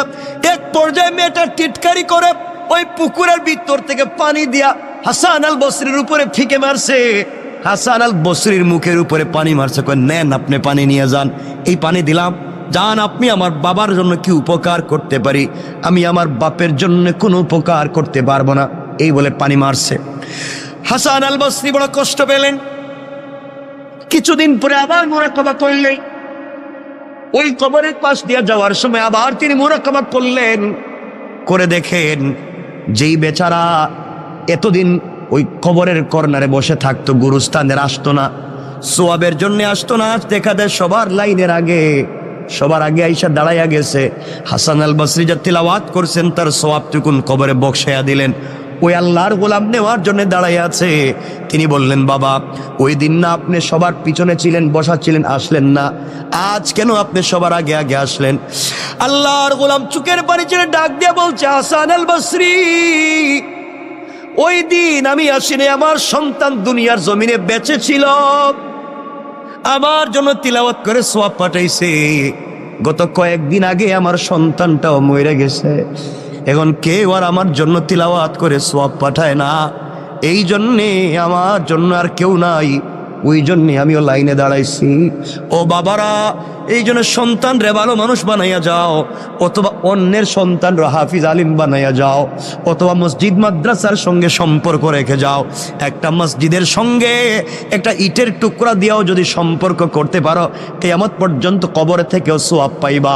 একজন গরিবের বাচ্চারা যদি হাফিজ আলিম বানাইয়া যাইতে পারো, ওই হাফিজ আলিম থেকে পৃথিবীতে যতদিন পর্যন্ত আরো হাফিজ আলিম বনবে, আরো কোটি কোটি মানুষ হবে, সবার কাছ থেকে তুমি সোয়াব পাইবা। সুবহানাল্লাহ পড়েন না? আমিও আপনাদের দোয়ায়, আমি তো আলহামদুলিল্লাহ করাইতেছি আমাকে দিয়ে। আমি সিলেটে আমার এলাকায় জন্ম, যেখানে আমি একটা প্রতিষ্ঠান প্রায় 40 কোটি টাকা, আমরা ওই যে এই সপ্তাহে ভিত্তিপ্রস্তর করবো ইনশাল্লাহ। মাদ্রাসা চলতেছে অলরেডি, বাকি বিল্ডিংয়ে ভিত্তিপ্রস্তর হয় নাই, টিন শেড। এই সপ্তাহেই আমরা 10 তলা ফাউন্ডেশন দিয়ে ভিত্তিপ্রস্তর করতেছি। কারণ 100 জন ইয়েতিম, একেবারে ইয়েতিম বাচ্চাকে আমরা টোটাল হাফিজ আলিম আমাদের খরচে বানাবো ইনশাল্লাহ। 100 জন এভাবে চলতে থাকবে। আমরা নিচে মসজিদ করতেছি 2 তলা পর্যন্ত, উপর থেকে মাদ্রাসা করতেছি, মহিলাদের জন্য আইটি করতেছি, কারিগরি করতেছি, মহিলাদের জন্য এবং বাচ্চা পুরুষের জন্য আমরা একটা মিক্স, আমরা একটা ভালো ব্রিটিশ কারিকুলামে আজহার এবং মদিনার আদলে একটা ইংলিশ মিডিয়াম ইন্টারন্যাশনালি একটা মসজিদ, মাদ্রাসা এবং স্কুলকে একীভূত করে একটা শিক্ষা সিলেবাস তৈরি করতেছি। আল্লাহ যেন কবুল করে, দোয়া করবেন। এটা এই শহরে করার ইচ্ছা ছিল এবং এই শহরেই করতে চাইছিলাম এবং শুরুও করেছিলাম। আল্লাহ চাইলে এই শহরেও আমাকে দিয়ে খুব তাড়াতাড়ি আমরা করে ফেলবো ইনশাআল্লাহ, ইনশাআল্লাহ। এই মসজিদও তো মাদ্রাসা আছে না? নাই? চমৎকার একটা মাদ্রাসা আছে, কতগুলো বাচ্চা এখানে পড়ে, আমার খুব ভাল লাগে, বাচ্চাদের পড়া খুব ভাল লাগে, ওরা তো গুনাহ নাই তো, এজন্য ওদেরকে সময় দিবেন, মাদ্রাসার দিকে খেয়াল রাখবেন, জীবন উল্পাল্টে যাবে একবারে। মাদ্রাসার দিকে খেয়াল রাখবেন তো ইনশাআল্লাহ সবাই? আমার বন্ধুগণ, কত লম্বা হয়ে যাচ্ছে। আল্লাহর ওলি বুঝলেন ওই বেচারার ছেলে মারা গিয়েছে, এই জন্য আর সোয়াব পাঠায় না। হঠাৎ করে তাকাইয়া দেখেন ওই দিন যেই মুরব্বী লাইনে সবার সামনে ছিল, আজ দেখা যায় জান্নাতের গালিচায় বসে বসে জান্নাতি ফল খেয়ে যায়। আশ্চর্য হলে মোর মেয়ে তো জিনাকারী, ওই মেয়েটা তো আমার পানি দিয়ে টিটকারি করছে, ওর বাবা কবরে এত শান্তি পাইল কেমনে জানতে চাই। জিজ্ঞাসা করে, বাবা তুমি আজকে কবরে এত শান্তি কেমনে? তোমার মেয়েরে তো বলছিলাম কয়, আপনি আমার মেয়েরে বলছিলেন আমার মেয়ে আমার জন্য এত বড় ভালো কাজ করছে, ওই ভালো কাজের উসিলায় আল্লাহ আমাকে মাফ করে জান্নাত দিয়ে দিয়েছে। আল্লাহর ওলি বলেন, না না, তোমার মেয়ে কোনো ভালো কাজ করে নাই। কই, আমি বলার পরে আমার এনে টিটকারি করছে। তোমার মেয়েটাকে তো কোনো ভালো কাজ করতে দেখলাম না, তো জিনাকারিনী। আল্লাহর ওলি মুরাকাবায় গিয়ে দেখেন ওই মেয়েটা টিটকারি করে, মস্কারা করে, এক হাতের মধ্যে পানি নিয়া, এক মুষ্টির মধ্যে পানি নিয়া হযরতে হাসান বসরির উপরে যে মারছিল, ওই পানিটা জমিনে পড়ছে। জমিনে ফাঁকা ছিল, ফাঁকার মধ্যে অনেক দিন থেকে একটা ব্যাঙ হা করে আসমানের দিকে তাকাইয়া বলছে, আল্লাহ তুমি কি বৃষ্টি দিবা না? তুমি কি আমারে পানি পান করাইবা না?